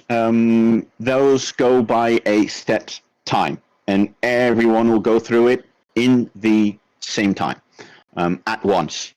So even if you start a day late, you'll be in the same milestone as everyone else who started on day one. Eras, coming back to your original question, is for everyone different. Everyone is in their own specific era, and you progress through that by unlocking higher productivity and higher science. I'm just showing them all the milestones in the background while you go on, so they can see. It's literally just as you guys know. Like, if you go into like Call of Dragons, Age of Empires Mobile, Infinity Kingdom, this is the milestones. The server, as I said, right? You're just gonna follow this through. Yeah, and you just like everyone will know. Yeah, and there's a lot of milestones, and pretty much the whole community is asking for the milestone threshold to be a little bit longer, especially in the first few, because they go really fast. I mean, the first milestone will be reached within the first, I believe, 8 hours it was of server launch. So that's really, really, really fast. Yeah. So this is like the seasonal gameplay, though. This is what the thing that they're doing, right? So this is what the trailer even says. So basically, the way I'm looking at they're doing it is like you reset your era in between seasons, right? And then your hero progression that you've done should stay the same. If that makes sense. Sort of. Anything that you've basically bought with gold, be it bought gold or earned gold from in-game, will be kept carrying on to the next season. So any hero you've bought will be kept. Any skill you've unlocked with a bought hero will be kept. However, skills will return back to level 0. Heroes will return back to level 1. Right. Yeah, it's coming to this bit now. So player data, so your gold, diamond, skill manuscripts, triumph, and some other valuables will be retained each new season. Your tile limit, resources, edicts, your silver, skill XP, and other currencies will be reset in the new season. So it's literally like playing, I'm sure it's like playing like Era of Conquest, which that does that, where because everything's basically, building focused on that game too. Like you need, a level 30 building to have the max tier unit, for example, right? But you don't need to do any tech. You just unlock the building. You know what I mean? So it's pretty much it looks like the same here, because it says like acquired heroes as well. Hero ascension, hero promotions will be retained in the new season. The hero levels, XP, obviously the armor side is going to be reduced because of the hero level. Obviously stat points is going to be reduced because the hero levels, apart from if you've got them 5-starred. So that makes sense. Skills you acquire will be retained. That makes sense. Skills learned by heroes will be reset. So that means it'll go back to level 1. So that's that skill data. Yes. And then unit data. Units will unlock will be retained. Sure. Unit development will reset. So yeah, you have to just basically go back through the errors again, right? To unlock them again. Yep. A good question about errors for carrying over or continuing to the end of the season. Yes, free to play can absolutely achieve anything in the game. So you can reach max tier alliance, you can reach max tier milestone, you can reach max tier eras for your units. You'll reach max level, max skill, max everything. The only difference being between people that pay to play or are free to play is the amount of gold heroes you will have, and therefore the options you have. The options you have and amount of skills you'll unlock. Yeah, because that's the only thing I've noticed. The only thing that I've noticed, like technically, if you want to say like pay to win, is it's not really pay to win. It's just because, like I say, it's the whole hero thing, right? So the gold is what's important, because it's just what is literally used for recruitment of your heroes, guys. So you might go through this and blast through this, and you will get, like, for example, if we just do 100 here, look, we've got one guy there. I've got 2 more guys here. We've got another legendary here. Another 2 there. And then the last one, we've got another legendary there, right? Just say, argument's sake, you had only those legendaries, guys. You're not just bound to them, because these epics you will be using as well. Like I used them in the early game. Like, and they'll tell you even, like, in the formations, like, screens, you can use these early game heroes until you get, obviously, what you'd imagine, like the upgrade, right? And then you go on the next upgrade one, because we went through one stint where we just blitzed through all my formations, because I didn't really have any formations set up apart from like 1 or K1, and then Boudica is just sorted out, if you want to say, like, meta matches. And we still got all these guys yet. We still got all these guys. Look how many buy keys guys have got. Lepidus. We've got extra Tamiris, and we've already got a maxed out fucking Tamiris, bro. Oh, did you max out the skill on Tamiris, by the way? No, yeah. Her title. Her title? What do you mean? Yeah. You've got levels. Oh, you can't do that. You're at level 35. Once you've reached level 40, you'll be able to unlock her title. Right. Each hero can have a minimum of 3. Some have 4 or 5 different titles they can have, which will significantly boost your skills, your stats. Oh, man. So if I just get 1 Tamiris, I can increase her range by 1? That's kind of sick. Yep. That's kind of sick. Yep. And it can go up to 2. You can level up your title by 2 titles max. Okay. Not at once, but I mean, like, in level. So nomadic tactics can reach level 2. That makes sense. Um, yeah, and Oh, going back to the heroes and the pay to win slash free to play discussion, this is a discussion that's been had several times within the official Discord, and you can ask any veteran that have played this game since day one. You do not need to pay to play this game at all. Even people that pay to play this game, of course, you can buy stuff, and sometimes it can be really handy. Let's be honest. Having more heroes will give you more options, period. However, a single whale, as they always call it, will be defeated by 3, 4, 5 free-to-play players, and you can knock them out. that's what I think everyone's hoping for. Because everyone plays these games and you get 3 to 4 free to play players around a whale. Bro, that whale is going on hunting season. You know, it's food to them, bro. Like myself. Oh, of course, you know? Of course. Yeah, and that player that has bought all their stuff and invested lots of money will, of course, be quite a menace to free-to-play players. However, for free-to-play players, it has become sort of an objective and an honor to call out your battle report in the Alliance or in the world chat by going, look, I just defeated this guy who's 10 times stronger than me. We grouped up on him, and now he's out for the next 6 hours, 6 to 8 hours. Yeah. I want to see if there's any in world chat recently. Just if there's any fucking reports, because imagine there was like a world report there. I was like, yo, that'd have been crazy. Well, you can in battle report you can view your own reports, but you can also view your alliance reports. Oh my god! Oh my god! I didn't even know that. Yeah, so going through those reports and looking for that, well, main player you've got in your alliance and checking his battle reports and what skills and everything he's used can be really handy to learn some stuff. There you go. Look, guys, we're looking at this Korea versus Gog Magog.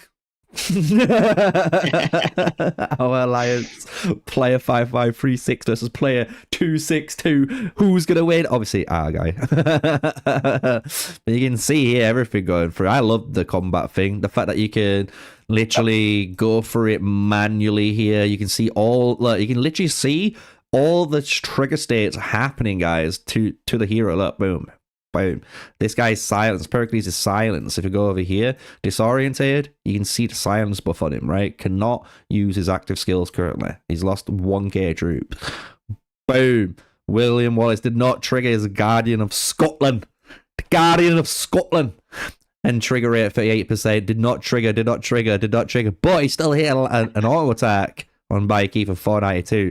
And when you press play, then this is what's kind of crazy. It just starts to play literally like a fucking game, dude. Like, I'm telling you, man, like, this is the best battle report system I've ever seen. Like, this is crazy. Yeah, this battle report system is quite extensive, especially for well, a normal 4X game. I mean, normally you just see you've won or you've lost in most 4X games. This one gets really extensive, and there's quite a few hidden mechanics, quote unquote, that you don't see, like range, how that comes into play. It doesn't get explained really too well into the tutorial. But looking at your battle report, this is actually a really good time to possibly explain that. If you go. What you can explain whatever you like, so I think everyone in chat is appreciated right now. Right, so you've got different types of slots in your army, right? You've got your attacker, you've got your center, and you've got your vanguard. Yeah. Looking at your battle report now, the one you had. Yeah, no worries. The battle report is actually the best place to all right, yeah, show it. Let me go back on. I'll go on this one. There we are. Right. So we were talking about range, right? Going Yeah. from left to right, you've got your attacker, Pericles, you've got your center, William Wallace, and your defender, aka your vanguard, Queen Dido. And keep going from left to right, you've got Queen Dido as vanguard for your enemy. You've got QSH as the center for your enemy, and you've got ByQ for the attacker. Now, how range comes into play is, let's say, for example, Pericles has got a range of 3. So you'd actually go, William Wallace is 1, Queen Dido is 2, and the second Queen Dido is 3 slots away. So range of 3. So with your basic attack, you'll hit Queen Dido, but you'll never hit the center or the attacker from your enemy. This goes the other way around for the enemy, of course, as well. So that's how range comes into play. You've got your normal basic attack range, and you've also got range on your on some skills as well.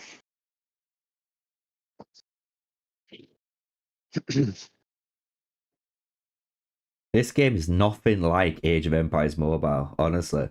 Anyone who's typing this game is like Age of Empires Mobile literally does not fucking know Forex building games, man.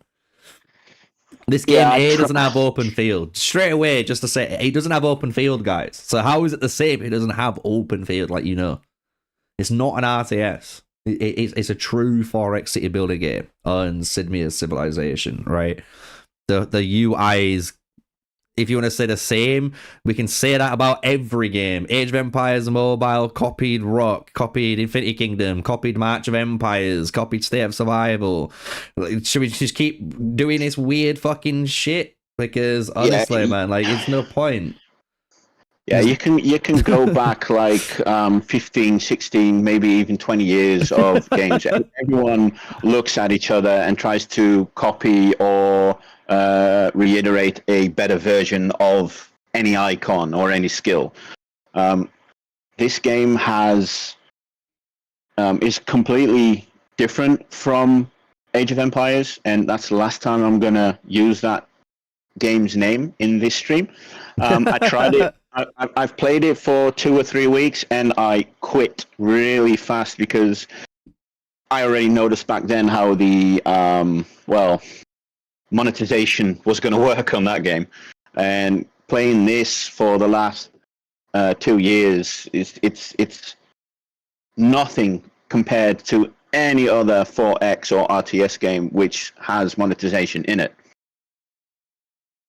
I mean, considering that as a free-to-play player, you can actually play this game and reach endgame and compete in endgame as free-to-play with $0 invested is a huge bonus and boost to this genre. Yeah, it's bad, man. Literally, people just jump in chat, watch gameplay for 2 minutes and type that. I'm gonna honestly start sniping you guys. Cause I fucking hate it, that, man. And you guys know I hate that type of shit, dude. Don't just jump into a fucking live stream, watch 2 minutes of gameplay and think you know what you're watching. Like, cause you have no clue what you're watching. It doesn't play anything like Rock or COD or Age of Empires Mobile. Like, don't play like any of those games. The only thing it literally has the same as is it's a fucking 4X city building game, and that's literally it. Like these, the way it has the names of some of the heroes. Yeah, the names, like the tech tree. Even the way the tech tree in this game works is completely different to tech trees that you know, because I can literally generate, as you can see, this 358k at the very top, guys, is my tech. Like I can use this if I want to, right? At the moment, I need to get to the industrial area, as I kind of explained, but I would be able to literally hit this button if it was here and just research it. I don't have to really wait for any fucking timers. I'm just going. The timer is the resource. Exactly. And saying the game is a copy of HOE is going off knowledge that you do not have, because this game has actually been out before Age of Empires before. they just pulled it back to work on improving every type of mechanic or thing you can do in the game, which is a huge applaud towards the devs of the game. I mean, bringing the game out and then pulling it back into development to improve, and not giving a damn, if I'm allowed to say that, about time or economy is a bonus. So yeah, this is, I'm just showing like the costs and stuff someone asked in chat. Honestly, the costs and stuff ain't bad at all. And like, I can't really, can I show on the other one actually maybe? There, look, a lot of the stuff, like this is a 4-hour construction time, but a lot of the time you can just instantly upgrade and just have it. And you'll notice that on a lot of the things, look, like instant upgrade, just kind of like you did on Age of Empires, and it'll bowl through, and you don't really need to get everything maxed out. It just depends on what you want to do again. Here would be a good one because it's insight yield, so you can get more tech done quicker, if you want to say that.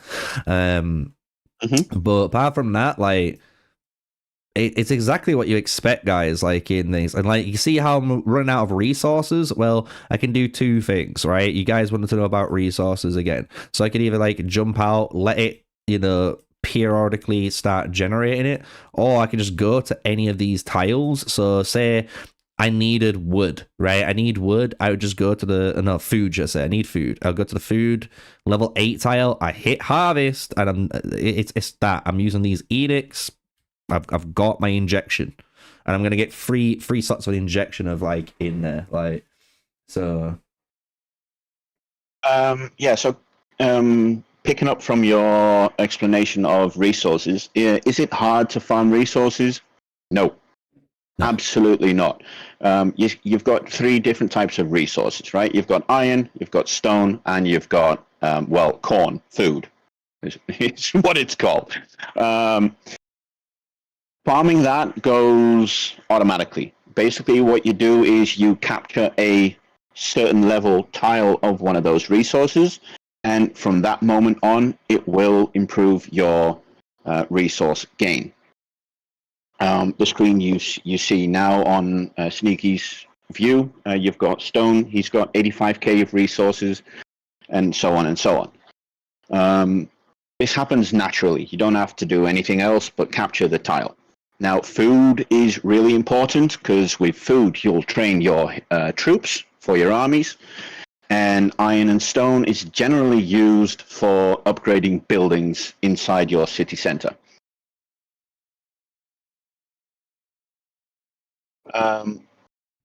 So Darkside asks a really good question. Is it necessary to have farm accounts or not? Is it necessary? Absolutely not. One account serves one player build, one player play. Having a farm account for yourself will do absolutely zero benefit to your main account. The only thing you'll do with your farm account is have a second main account that you're going to play with. Nothing more, nothing less. Seasons that, guys. You know. Yep. Like, there's no resource training between accounts or between players. I'm just upgrading so they can kind of see, like, this job I'm doing is improving stuff, guys, so I can get my production up a little bit. I do need to capture tiles the more, because I've got so many tiles I've not caught, because obviously, so progression basically. I didn't even realize. But yeah, guys, it's not difficult at all. I'm gonna be honest. Like, it is kind of like Era of Conquest, which I would say a lot more. I like Ali's point, because that's what I feel like. Honestly, like, it feels a little bit more like Era of Conquest, but it doesn't have open field. Like, Era of Conquest has open field combat, while this is more tap and attack. But it's still got technically a lot more complexity in the fighting, even in just like an attack turn order and all that jazz, as we kind of showcase as you guys, you know, with these battle report systems did you guys see? It's just fucking late playthrough again as one of them plays through. Yeah, and you can send your army towards a tile to attack, but that does not mean it has to go in one straight line. It'll go around different buildings, it'll go around certain tiles, and you can actually stop your march in any timeline of that march and send it towards a different target, or even try to dodge an army that is stationed en route to your target. Yeah, it's good. How you doing, Omniarch? Yeah, no, John, do you know what? I'm enjoying it, but at the same time, it's like, I've said it at the beginning of the stream, I don't know if it's going to be for me, but I am going to like give it a solid go, because the only thing I never tried myself, and that's why I don't want to say it's not going to be for me or not, was the PvP. Because I never got to experience PvP. Like, all of this is fine, and some people might be like, oh, you know, it's kind of like tap and attack, but when you get into an actual PvP experience, you get to see how these marches are properly being used, and like how does it matter to be, you know, positioned where you're going to be positioning or where you're going to be attacking from, especially if you're going against like other alliance members and stuff like that. I have no input on that, so I don't want to be that guy and say the PvP is dog shit, because I can't comment on that, right? So, but I'm enjoying for what it is. I think it's got the most respect, like I say, out of any of these 4X games so far. It has the most respect for the IP. It's as simple as that. You know what I mean? It's just got the biggest respect for it. And you know, if you look for any other game, I don't think they've respected the original PC game as much as this has. Like, if you've played any Sid Meier, Civilization, you know, game, and I mean that, like Civilization 1, 2, 3, 4, 5, 6, 7, Pirates, like you name it, this game literally looks and is a pretty fucking close to those games. And that's what makes me kind of a bit more mad when people say this is just a rip-off of Age of Empires, because it's not. It's fucking nowhere near like that. Those games play completely different themselves on PC. So yeah, I think it could do good. I am enjoying it. I'm enjoying it for what it is so far. You know what I mean? But I can't say like I'm gonna super enjoy it. Like I said, I haven't played the PvP, and that's the one thing I need to do. Like, play the PvP, and that will give me a real good sense if I'm gonna enjoy the game or not, right? Because then all of this will be like, oh yeah, it's worth it. Like, the gameplay experience is worth it when you get into these actual large scale battles on Civ eras, right? That's basically the way of putting it. But yeah, you know, so PvP, speaking just for myself, because I have experienced Endgame several times as it's gone through test iterations, and it can be hectic, like full on World War One trench mode hectic battles. I mean, think about it. If you're in Endgame, there's usually two alliances left: yourself and, well, your enemy, basically. And both alliances will have around 250 men. Now, picture the 300 Persian troops fighting their enemies inside a trench. Now picture 250 versus 250 on a 3-tile radius between two cities going at each other. It's hectic. You've got nukes going on in the future, in the modern era, later on, space era. You've got planes going around trying to capture or whittle down the endurance of the buildings. You've got 250 plus armies, actually more, because in Endgame, everyone's got full-on developed capitals and sub-city. So you'll have 10 armies each. So that's, what, 250 times 10, 2,500 army lines going across the tiles? It's insane.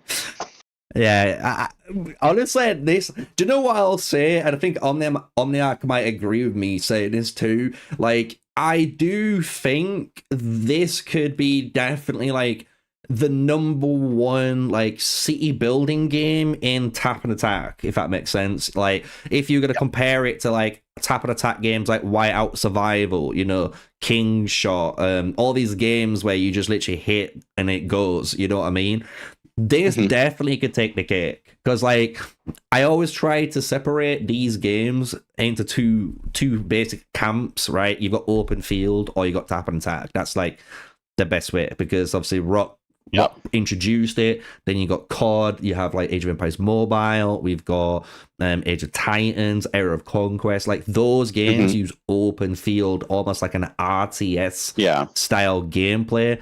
That's its own game. That's its own ballpark compared to these games. Definitely. So I do think this could take the cake on that. You know what I mean? Like, is there videos of PvP? This is a more straightforward tap and attack. However, in the end game, you'll get to more move per tile marches, because you'll have those enemies you know you want to watch out for whilst you are going for your target.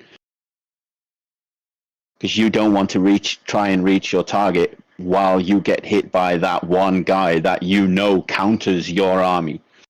Yeah.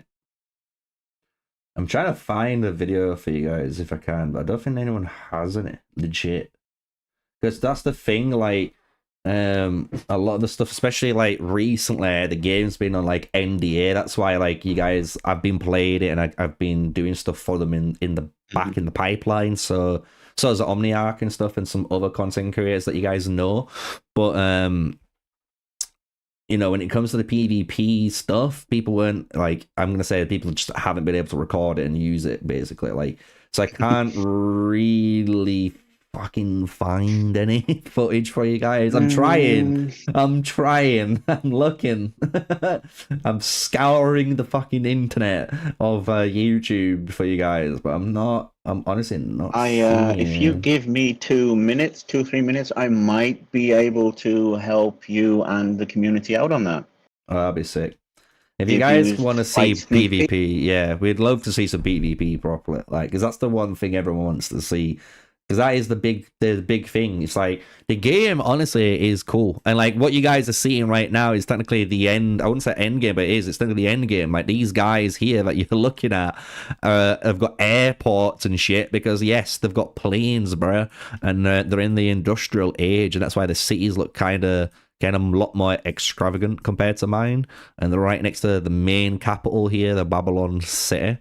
So this is like, I can imagine it's going to be crazy. I mean, you're in like this war zone. Like, if you guys can imagine, like being on the map there, right? So go in one more click. You're in this map. This is the center zone that you're fighting for. You can imagine all around these areas now, like people are either having their cities there, or there's going to be troops there. You can imagine even potentially like if you're in the industrial era, like we were talking about earlier with the planes, you could get the transport guys transporting a bunch of troops all around these areas. So all these tiles here could be filled with troops, and then you all start fucking, right, we're taking these guys, we're going, and you just full send it, you know, right? It could be crazy. That's why I think a lot of us want to see it, because like you can't visualize it unless you see it. Yeah. But it does look good. Like everything else, honestly, I like the hero system. Hero system's good, makes sense. The range is very interesting. Like I said, the range is the most interesting part, I think, of the game, the way they've incorporated range into these games, because you don't really see that. Like all you normally see is like the trifecta. You've got ranged, infantry, cav, like that's it. You've only got those 3 units, but then like having that actual range modifier, making it so they can attack certain commanders of the opposite formation or not, does change a lot of things. There was a question someone asked earlier, I think it was Bruno, if I can remember correctly, asking about the skills. So for hypothetical, right, say we have one of the heroes that can stun the target and they can attack 2 different targets of the enemy. Is that got a preferred choice, which one it picks, or is it random? Because I do think my answer would be, it depends on the skill. But I think you would be able to answer it a lot better. Right, so I was searching for a vid or a screenshot of the PvP. I do have a screenshot. I don't know if you might be able to.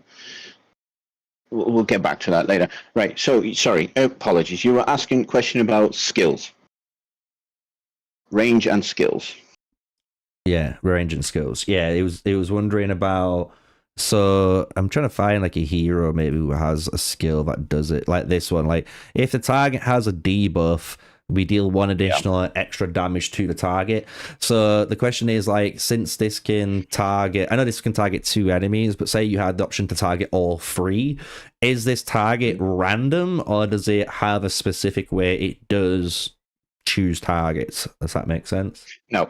In this specific skill, it'll basically hit those 2 enemies one time, and it's got a range of 4, so it'll hit either the defender or the center if you've got it on your attacker. So yeah, he's asking. So is it just random then? So it will either pick the Vanguard or the finger. It's not gonna, have a preference. If you put this on your, if you put this skill on your Vanguard, for example, it'll pick 2 attack points out of those 3 targets it can hit, and that will be random. Right, there you go. So there you go, Bruno. It's basically random.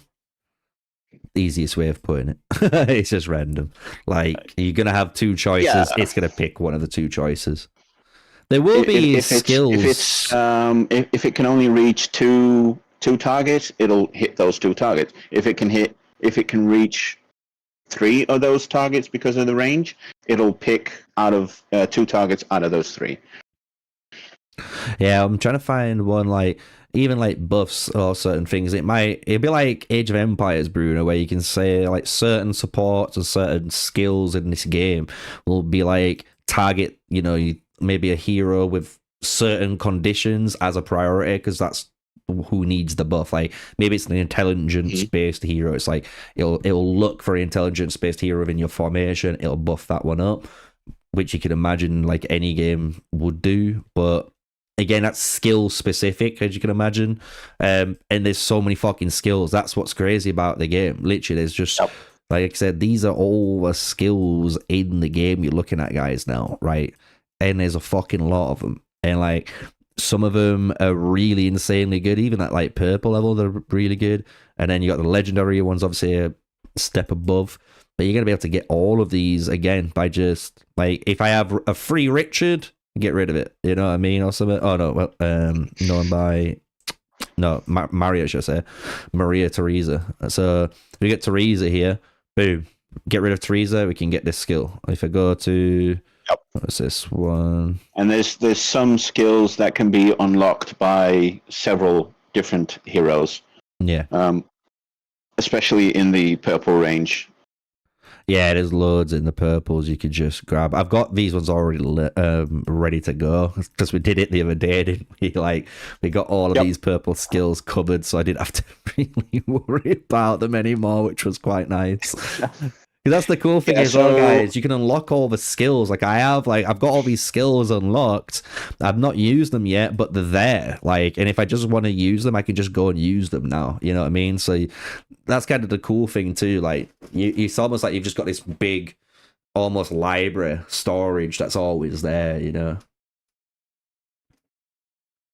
Yeah, so this is a good question. Bruno's asking, since it has so many heroes, how do they release the new heroes? How does it work? So what we've noticed from the different iterations of tests is that it starts off with a selection of heroes, right, through the premium recruit pool. And every so often, there will be a event called Museum. And during the Museum, either 1 or 2 new heroes will be introduced into the game, which you can buy from the Museum. However, if you do not buy them from the Museum, or try to buy it from the Museum, as soon as that event ends, those heroes introduced into the museum will be entered into the premium recruit pool. Here you go. So in here. So like you can imagine, so that the seasons that's kind of what people would like, I think, in a lot of games, but at the same time people don't like that because they say, oh, you could dilute the pool. But it's like, yeah, you might dilute the pool, but guys, do you want to try and summon for completely free a Shocker right now, or Ramcam, or Elizabeth from fucking Age of Empires Mobile? If you could in the tavern, I think 10 out of 10 times you're gonna say, yeah, you would love to be able to have that option to like just randomly summon them from the tavern. But then some people again will complain, but you're diluting the fucking hero pool. It's like, so what? I'm diluting the hero pool with god heroes. You know? But yeah, in this game, fucking everyone's in here, so you can see like the rewards and the odds. Look, you can see fucking literally everyone is in here. Look, and then if I just hit recruit 20, we will get one because you get one guaranteed every 20 as well. So, which is not too bad. Yeah, and it's the pity system works with a 20 hero pool. However, 9 out of 10 times you'll hit a gold hero before you reach the 20 pity pool. Yeah. It is really forgiven in that sense. But yeah, going back to the hero question, as Rooster has conveniently point out, it should be each season. There's also different seasons in the game. So the version you're testing now is the season 1, as we've seen in the past. And as soon as you reach a new season, new heroes will be introduced. Last time it was 3 different heroes. Yeah. But the majority will be introduced into the museum first. Yeah. And there's like I say, guys, like from what I've seen, I've been able to summon every hero so far. You know what I mean? So it does showcase, like, look, you will be able to get all the heroes. And it's like Boudica said, you might not get every hero completely at the start, right? Because you're free to play, but you will get them. And if you're looking for certain matches too, like I was saying to you guys, you're going to be able to use that that special store. Let me find it again. Oh, it won't be in the event one, right? Heroes patch. There we go. Yeah. So this one, right? So even if you've been summoning and summoning and summoning and summoning, and you're just fucking going, and you're at that point, and you're about to tilt, and you're flipping the fucking table because you're that mad, you can still spend 1200 here and find that hero that you're missing. So if there is that one guy, that one guy that you need, you can get it here too. And that's just from summoning, right? So summon, you'll get this fucking currency no matter what.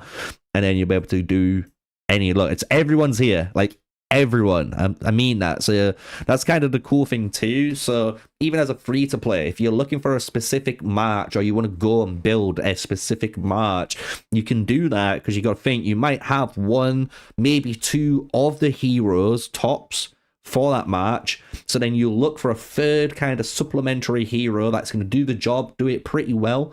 And then as you're going through the game, as you pushing through, you'll eventually bang, get the hero that you need. That's the best way I will say it.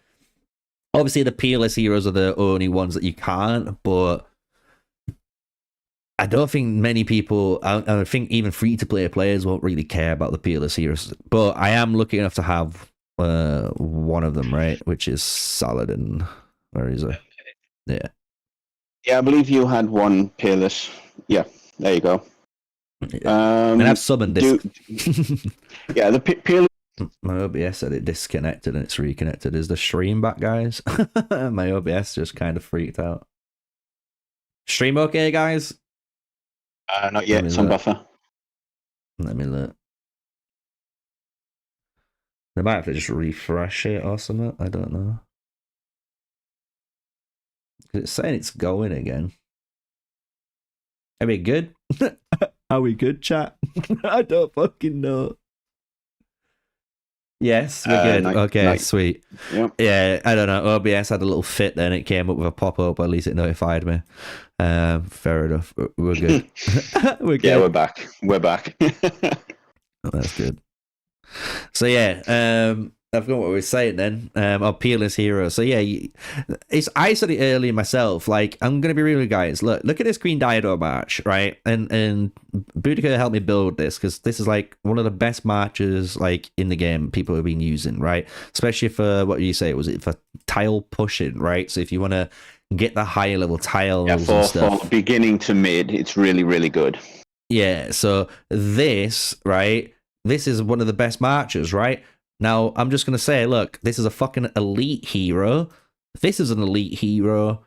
And this is an elite hero. There's no peerless heroes in this lineup for being one of the best, like, you know, early mid-game tile-pushing marches that you're going to be needing, like, for your account. And you can even look at, like, some of my other marches, right? So if we look at, like, the Tamiris one, you got Tamiris, elite, champion for Pericles, and then elite again for Maria Theresa. So you can see, like, most of the marches, you might only have one tops. Maybe, like, guy that might not be, if you want to call it, you know, above elite or, you know, peerless and stuff. But that doesn't really change much. Like, the march is going to still do what you generally need it to do, which is nice. And I think free-to-play players will, like, appreciate that. Like, they'll feel like the heroes or commanders they use, like I said, as supplementary heroes, will be good. It's not like you're using...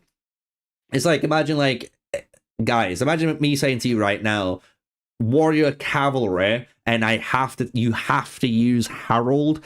Every single one of you are going to be moaning and groaning because you don't want to use Harold. He's just absolutely dog shit in Age of Empires mobile, which is 100% fair enough. But in this game, you don't really like have that, because the kind of beautiful thing is the choice. It sounds weird, but the choice of so many fucking heroes. You normally do actually have really good free-to-play friendly here like lineups that you're going to be running, that you can be using and just leveling up. Because look at how many fucking look how many footmus I have, dude. Footmus is, we were laughing about this last time, wasn't it? How many of these we fucking had, man. Footmus, third. Like, he's just everywhere. Like Nzinga, Mansa Musa, the all-star one kind of loves in, you know, Age of Empires Mobile. Yeah, there's a lot of heroes and a lot of bonds that get unused in this game too. Hoping some of them will get boosted by the devs soon. Like the militarist bond was really good, and then it got nerfed into a more of a tile pushing army. But that is one of the bonds you actually pretty much get for free as you start the game. You'll get Harold, you'll get Kutuzov and Hannibal. And they're really good for beginning to mid as well. I'm trying to see where my Harold is. I don't know if I went past him already. Yeah, so if you go here, this one, there you go. This was saying, like, there's all these little bonds. Like, if you look at the bond, these are some of them. So you got Grand the Conqueror. So you can see you got Lepidus here with Julius Caesar and Mark Antony. Mark Antony, yep. There you go, there's that one. You got El Carpador. That's got William, Joan, and I don't know who this El Cid boy. So, like, you can see, guys, like, there's loads of these cool little mini bonds if you want to put these bonds together. Like, there's fucking loads, look.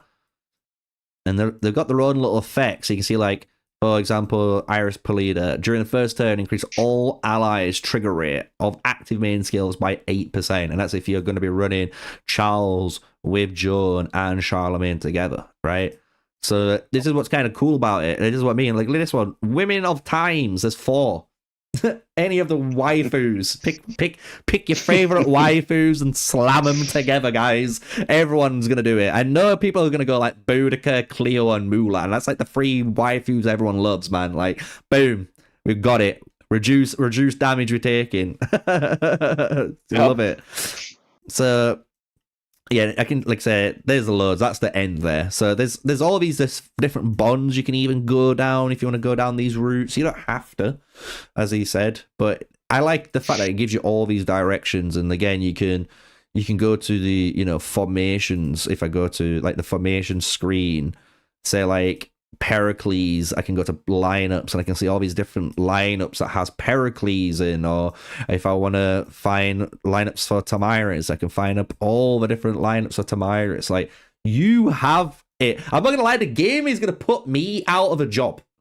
The game puts me out of a job. It tells you everything. I'm not even lying. It tells you fucking everything. I shouldn't even be doing this.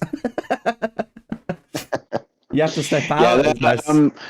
As we spoke about recommendation for troops before in the beginning, that's really helpful for setting up armies. The recommendations for formations, however, needs a lot of love. Yeah. It's really good to not always just follow the recommendation there and go off what people say in chat, rather. Yeah, I'm just looking at some more of these battle reports again. I was just like showing it off again. I just like them, man. I just like watching them. Some people might hate it, but the fact that my battle report is a little mini game is just next level, man. I didn't even know that you can look at your own alliance battle reports. That's so good. Like, people normally share those battle reports in, but now you can just be like, well, do you know what? Let's go to the alliance and actually see how good you did. So here we can see another one. Like, this just happened. I'll say just happened recently. It can't have happened recently, but you can see this guy is fighting another like player here. Boom! Like, yeah, this happened like 8 minutes ago. That's what I was thinking. I didn't want to say that because it was 2015, but I know the timing is different. So yeah, because seeing as this is APAC region as the testing zone right now, it's 8 hours in front. So yeah. Ah, that makes sense then. They're in the future. Yeah. They're in the future. Fuck. Didn't give me the lottery numbers. Give me them so I can wail out. What do you guys think, though, to the game? I know a lot of you guys have been actually listening and watching it for a while now and actually kind of hopefully understanding this is like completely different. I am going to be making a video on the game myself.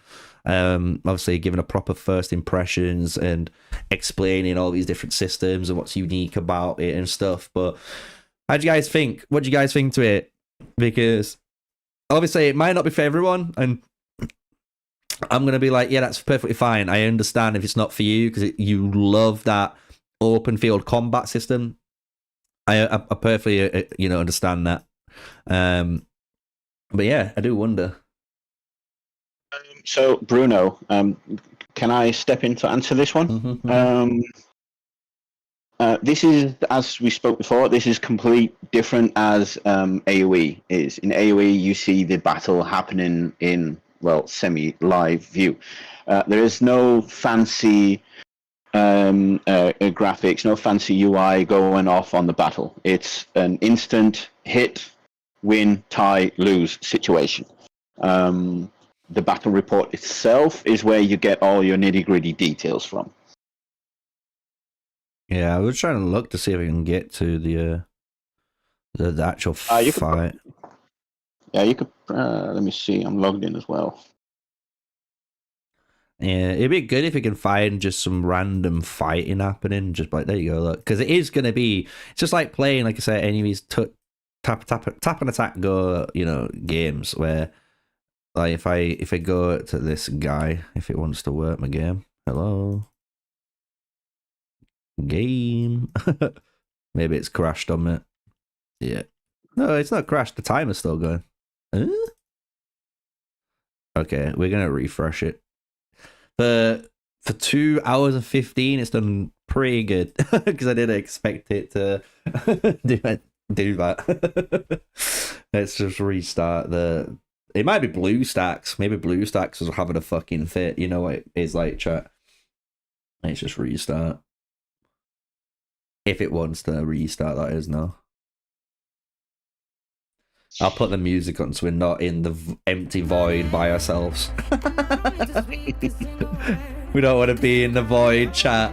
But yeah, tell me what you're thinking in the chat right now, guys. What do you think so far? Because obviously we've shown you loads, right? So far, like, I pretty much showed you quite a lot. The only thing I haven't been able to show you is like the true PvP game, like the actual gameplay of that. But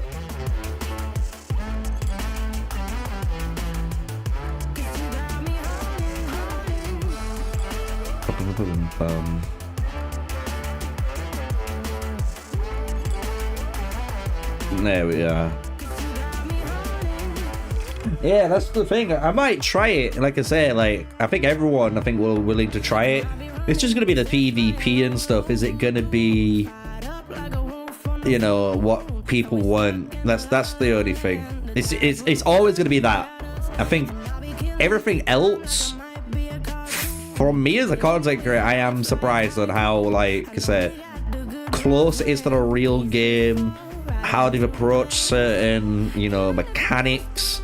And just the overall just general feel, you know, and it looks good. Like, it actually looks good to look at. It looks like you're looking at a Civ game. So but yeah, that combat system's gonna be the one. I'm trying to see if I can find you a vid. I know on the official Discord there's a few videos out there. Yeah, I'm gonna have a look now.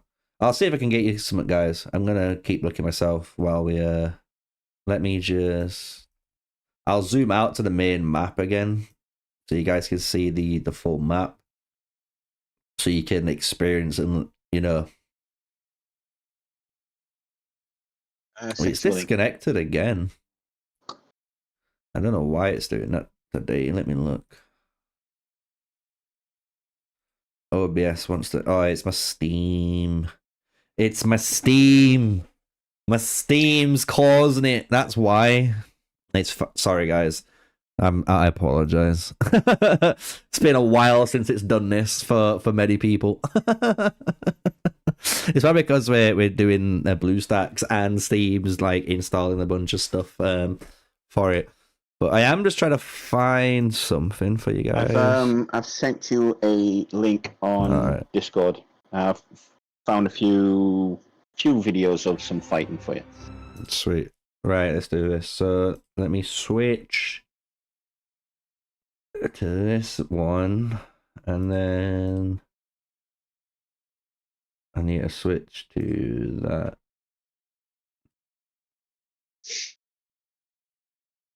There we go. Drum roll. There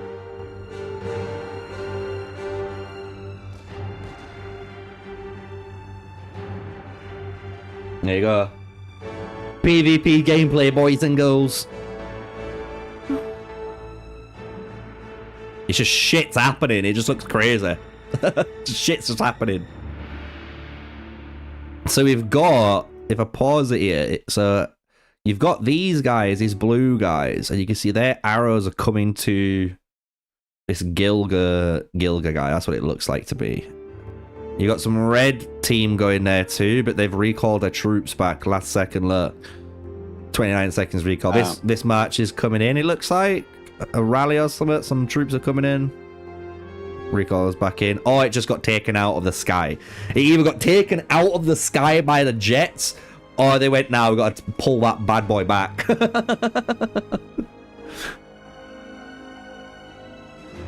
So that's the first clip. Oh, what this one? Bro, the third one had a rocket firing off, I swear. I saw the rocket. Yep, the third one had a nuke. The third one has a nuke, boys. Oh, there it is. The nuke's coming off. Oh, shit. Nah, dude. There's no way you're nuking live. I can imagine being on live stream and they're like, "Guys, do I press the button?" Everyone's like, "Don't press it." This will damage the troops in a set radius and will also damage the endurance of the buildings. Okay. Here we go. Look again, guys. Boom! Oh, fucking nukes! That's funny as fuck. That nuke is crazy. Like, no shot. Let's see what else. But yeah, you can see, like, see how even the tanks, like, they move into the tiles. There's like an instant battle there. You can also move units, like, so if I go into like main game now, you can technically just, like, you see how there's just a march. like I can just march troops there, right? So I can march these troops here, right? And they're on that square then. So then I can technically ask them to march over here or over here, wherever, right? But my opponents who are watching me always have the time to technically march there and fight me, or they could try and get around or block. I won't say block, but you know, like they're trying to almost be in a position so wherever I move, they can retaliate off that move. So you are trying to think with almost like math, like who you know, in turn order, who's gonna attack first and who can escape and all that. It's kind of sick if you think about it, because like I said, this is it here. Look.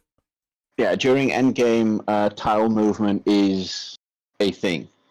Yeah. In PvP, you want to be watching your armies pretty much the whole time you send them out anywhere. Yeah. So you can see you can move like this, but they've got those timers. So like when you're watching this gameplay now, that's what you got to think when you're looking at it. It's like this guy's moving over to here. There might be troops already on this tile, which it looks like there is. So then like he's going to go over there and he's trying to take them out. Look, boom. And he just like fucking snapped them all out. So these guys are now recalling back home because he won the fight. So then if we go to the next one, I'll probably download these for the gameplay section, PvP. But there you go, you can see a little bit of fighting there. That's it. It's simple. It's nothing flashy like some people like, you know, and that's fair. It's not flashy, but it's still got its own in-depth, you know, battle system. Like the way, you know, heroes are attacking each other, skills are cascaded into each other and doing certain debuffs and buffs. The positioning of those skills matter too, you know, like there's quite a lot of stuff when you're trying to get down to the very micromanagement, you know, like the very minor things that will impact it with a win or a loss. Like it's quite interesting, honestly. Like this looks crazy. Seeing all those marchers coming in looks crazy. And then that aeroplane just came in and just swooped in and went, nah, G. Boom! Took it out of the sky. that was sick. Like, watch that shit again. Like, fucking... Here it comes, look. Plane's coming up. Plane's over here. Bogey. Yeah. Bogey acquired. It instantly goes to it. It's just like... out of the sky. Look, 1 second, boom, done. Yeah, so that's the fighter planes knocking them out. Yeah, that's sick. That is sick. Like, but that does give you, I think that one alone. I'm just gonna mute that. This one alone really does give you a good idea, hopefully, guys, of what it's gonna look like. So if I go like this, let me minimize this like this. There you go. You can actually see the full gameplay properly there. So you can see like how it plays out now, right? So do you guys got a better understanding on how combat works? It's tap and attack. It's instant, basically almost happening. And it's crazy how instant it is and how many turns have happened. You know what I mean? Which is kind of nuts. This guy is just in a world of wonder. The PvP system itself is... quite forgiving if you're knocked out. Like you've got the hurt timers, so if your army gets knocked out but you have enough troops, your army will just be hurt for like 10 minutes and you'll be back into the fight. However, if you're out of troops, you're out of the fight. So each capital will have in endgame anywhere of 70 to 90,000 troops. And each army will have round about, I believe it was 30,000 out of the top of my head. So you can go for 3 rounds of full-on assaults with your army, even though you might get hurt once in a while. Yeah, just double checking. And all your troops, let's say for instance you send out an attack, your army has 30,000 troops, 10k per hero. You do not lose all your troops, even though you might have lost the fight. You'll lose around about half of the troops, and about half you'll get back through healing automatically at the end. No, we're gonna claim that one too. So yeah, man. I think everyone. Let me look. I'm just double check. So yeah, have guys got any question? I think this will be a good like ending Q&A now. If you got any final questions, because I've been streaming now for I don't know. Let me look. 2.5 hours and it's been a little bit weird. I don't know why, so I'm gonna check out my internet and stuff. But if you guys got more questions, I'll leave the floor open for a little bit longer. You know, you can ask questions to me or Boudica here, and we'll both answer what we can for you guys. But yeah, this has been Civilization Era and Allies, and so I'm looking forward to seeing how successful it is when it comes out. It'll be very interesting to see, because you can say it has definitely the best respect to any of the IPs. You know what I mean? Definitely the best respect to any game IP out of these like genre of games. And it has its own unique properties. And yeah, it might not be everyone's PvP style, but I can accept that. Did you miss a lot? I would say you missed a lot. You've missed technically over 2 hours and 20 minutes of a lot. But you can rewatch it all. That's kind of the beautiful thing about YouTube live streams. You can go back, and even when I finish the live stream, you can go back and watch the full live stream, cut through it to points you want to watch. But I will be making a full, like I say, a proper full first impressions video and like honest review on the game, because I already did my own kind of like review and bug fixes and issues and concerns with the game to the dev team and stuff. So yeah, this has been alpha. Just remember, guys, alpha gameplay. Alpha, not global, not beta, fucking alpha. It's crazy what we've been witnessing. So I do want to say thanks as well, Boudica, for being here and helping, answering all the questions and explaining and giving us all the info too, because like I say, he's a lot more experienced than I am when it comes to this game. So I want to say thank you as well for being on here, my dude.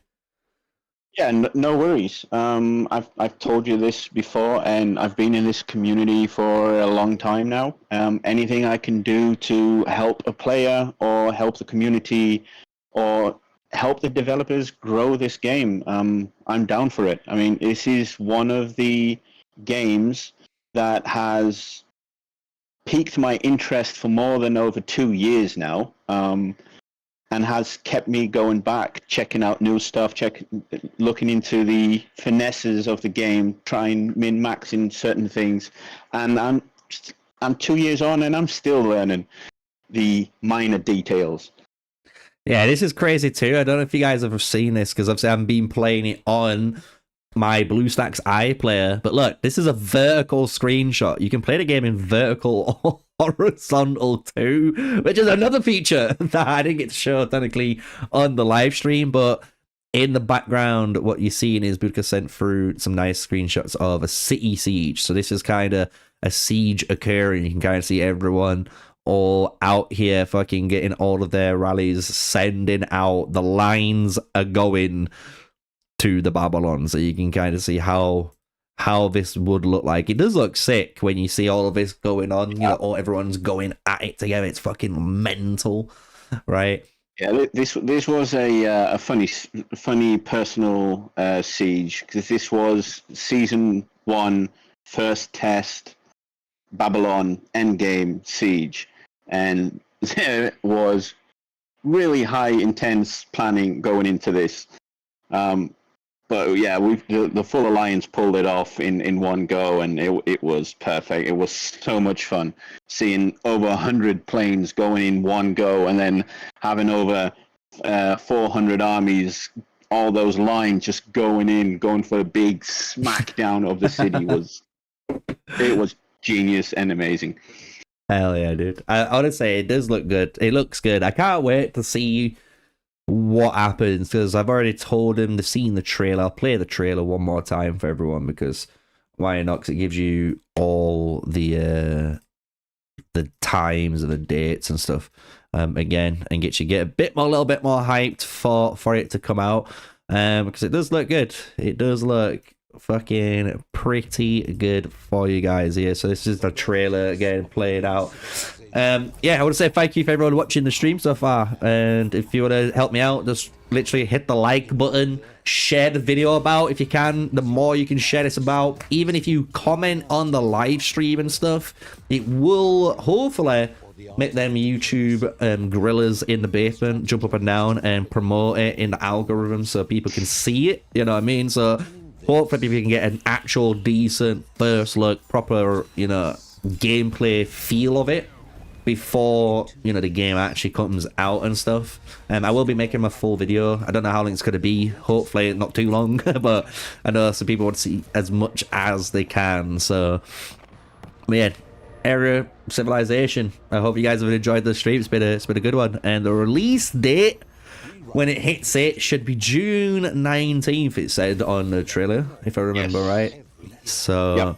June 19th for the Asia Pacific region, and then EU and US thereafter. There you are. There you are, guys. Through every era, so does the narrative of each season. That's what's crazy, guys. Look, because this is what we were talking about. This is the leak bit. Look, so there is going to be seasons, as you can see, and at some point we are going into space because there's some fucking mech boys here. So we went full hell divers. I don't know if fucking you know, the Tyranids have come down on the planet or what, but we've got mechs at some point. But you can see seasonal content, yeah.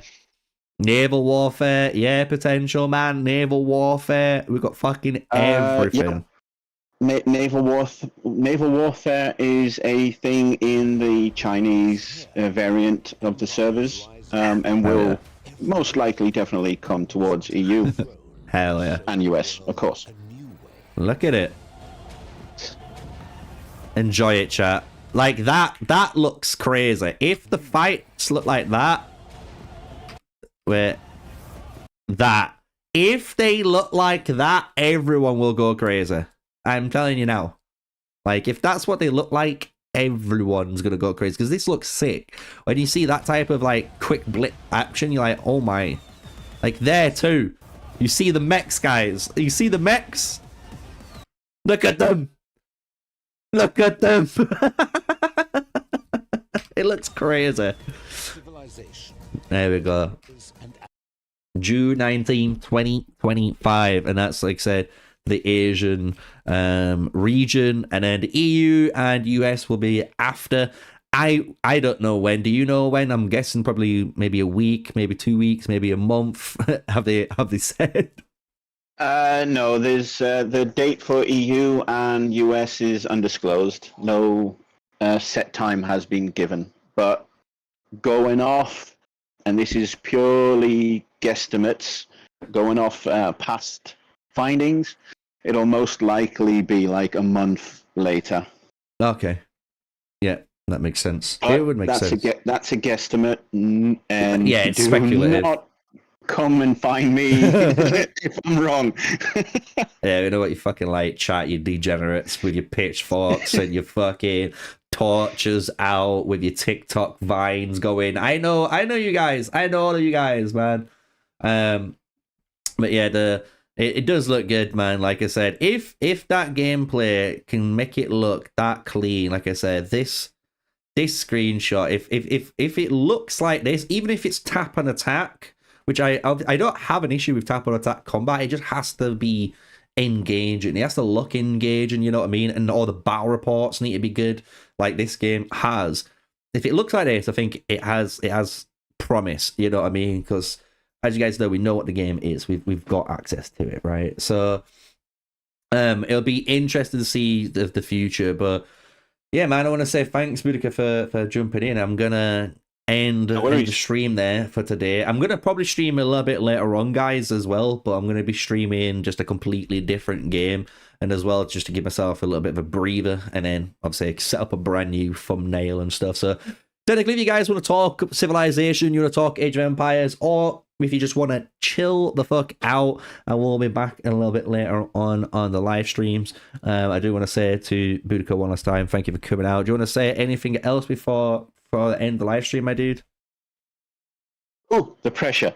Well, first off, thank you for inviting me to your live stream. It has been a genuine pleasure chatting with the community as well. And yeah, if anyone has any other questions, find us on the official Discord or in possibly future live streams with Sneaky.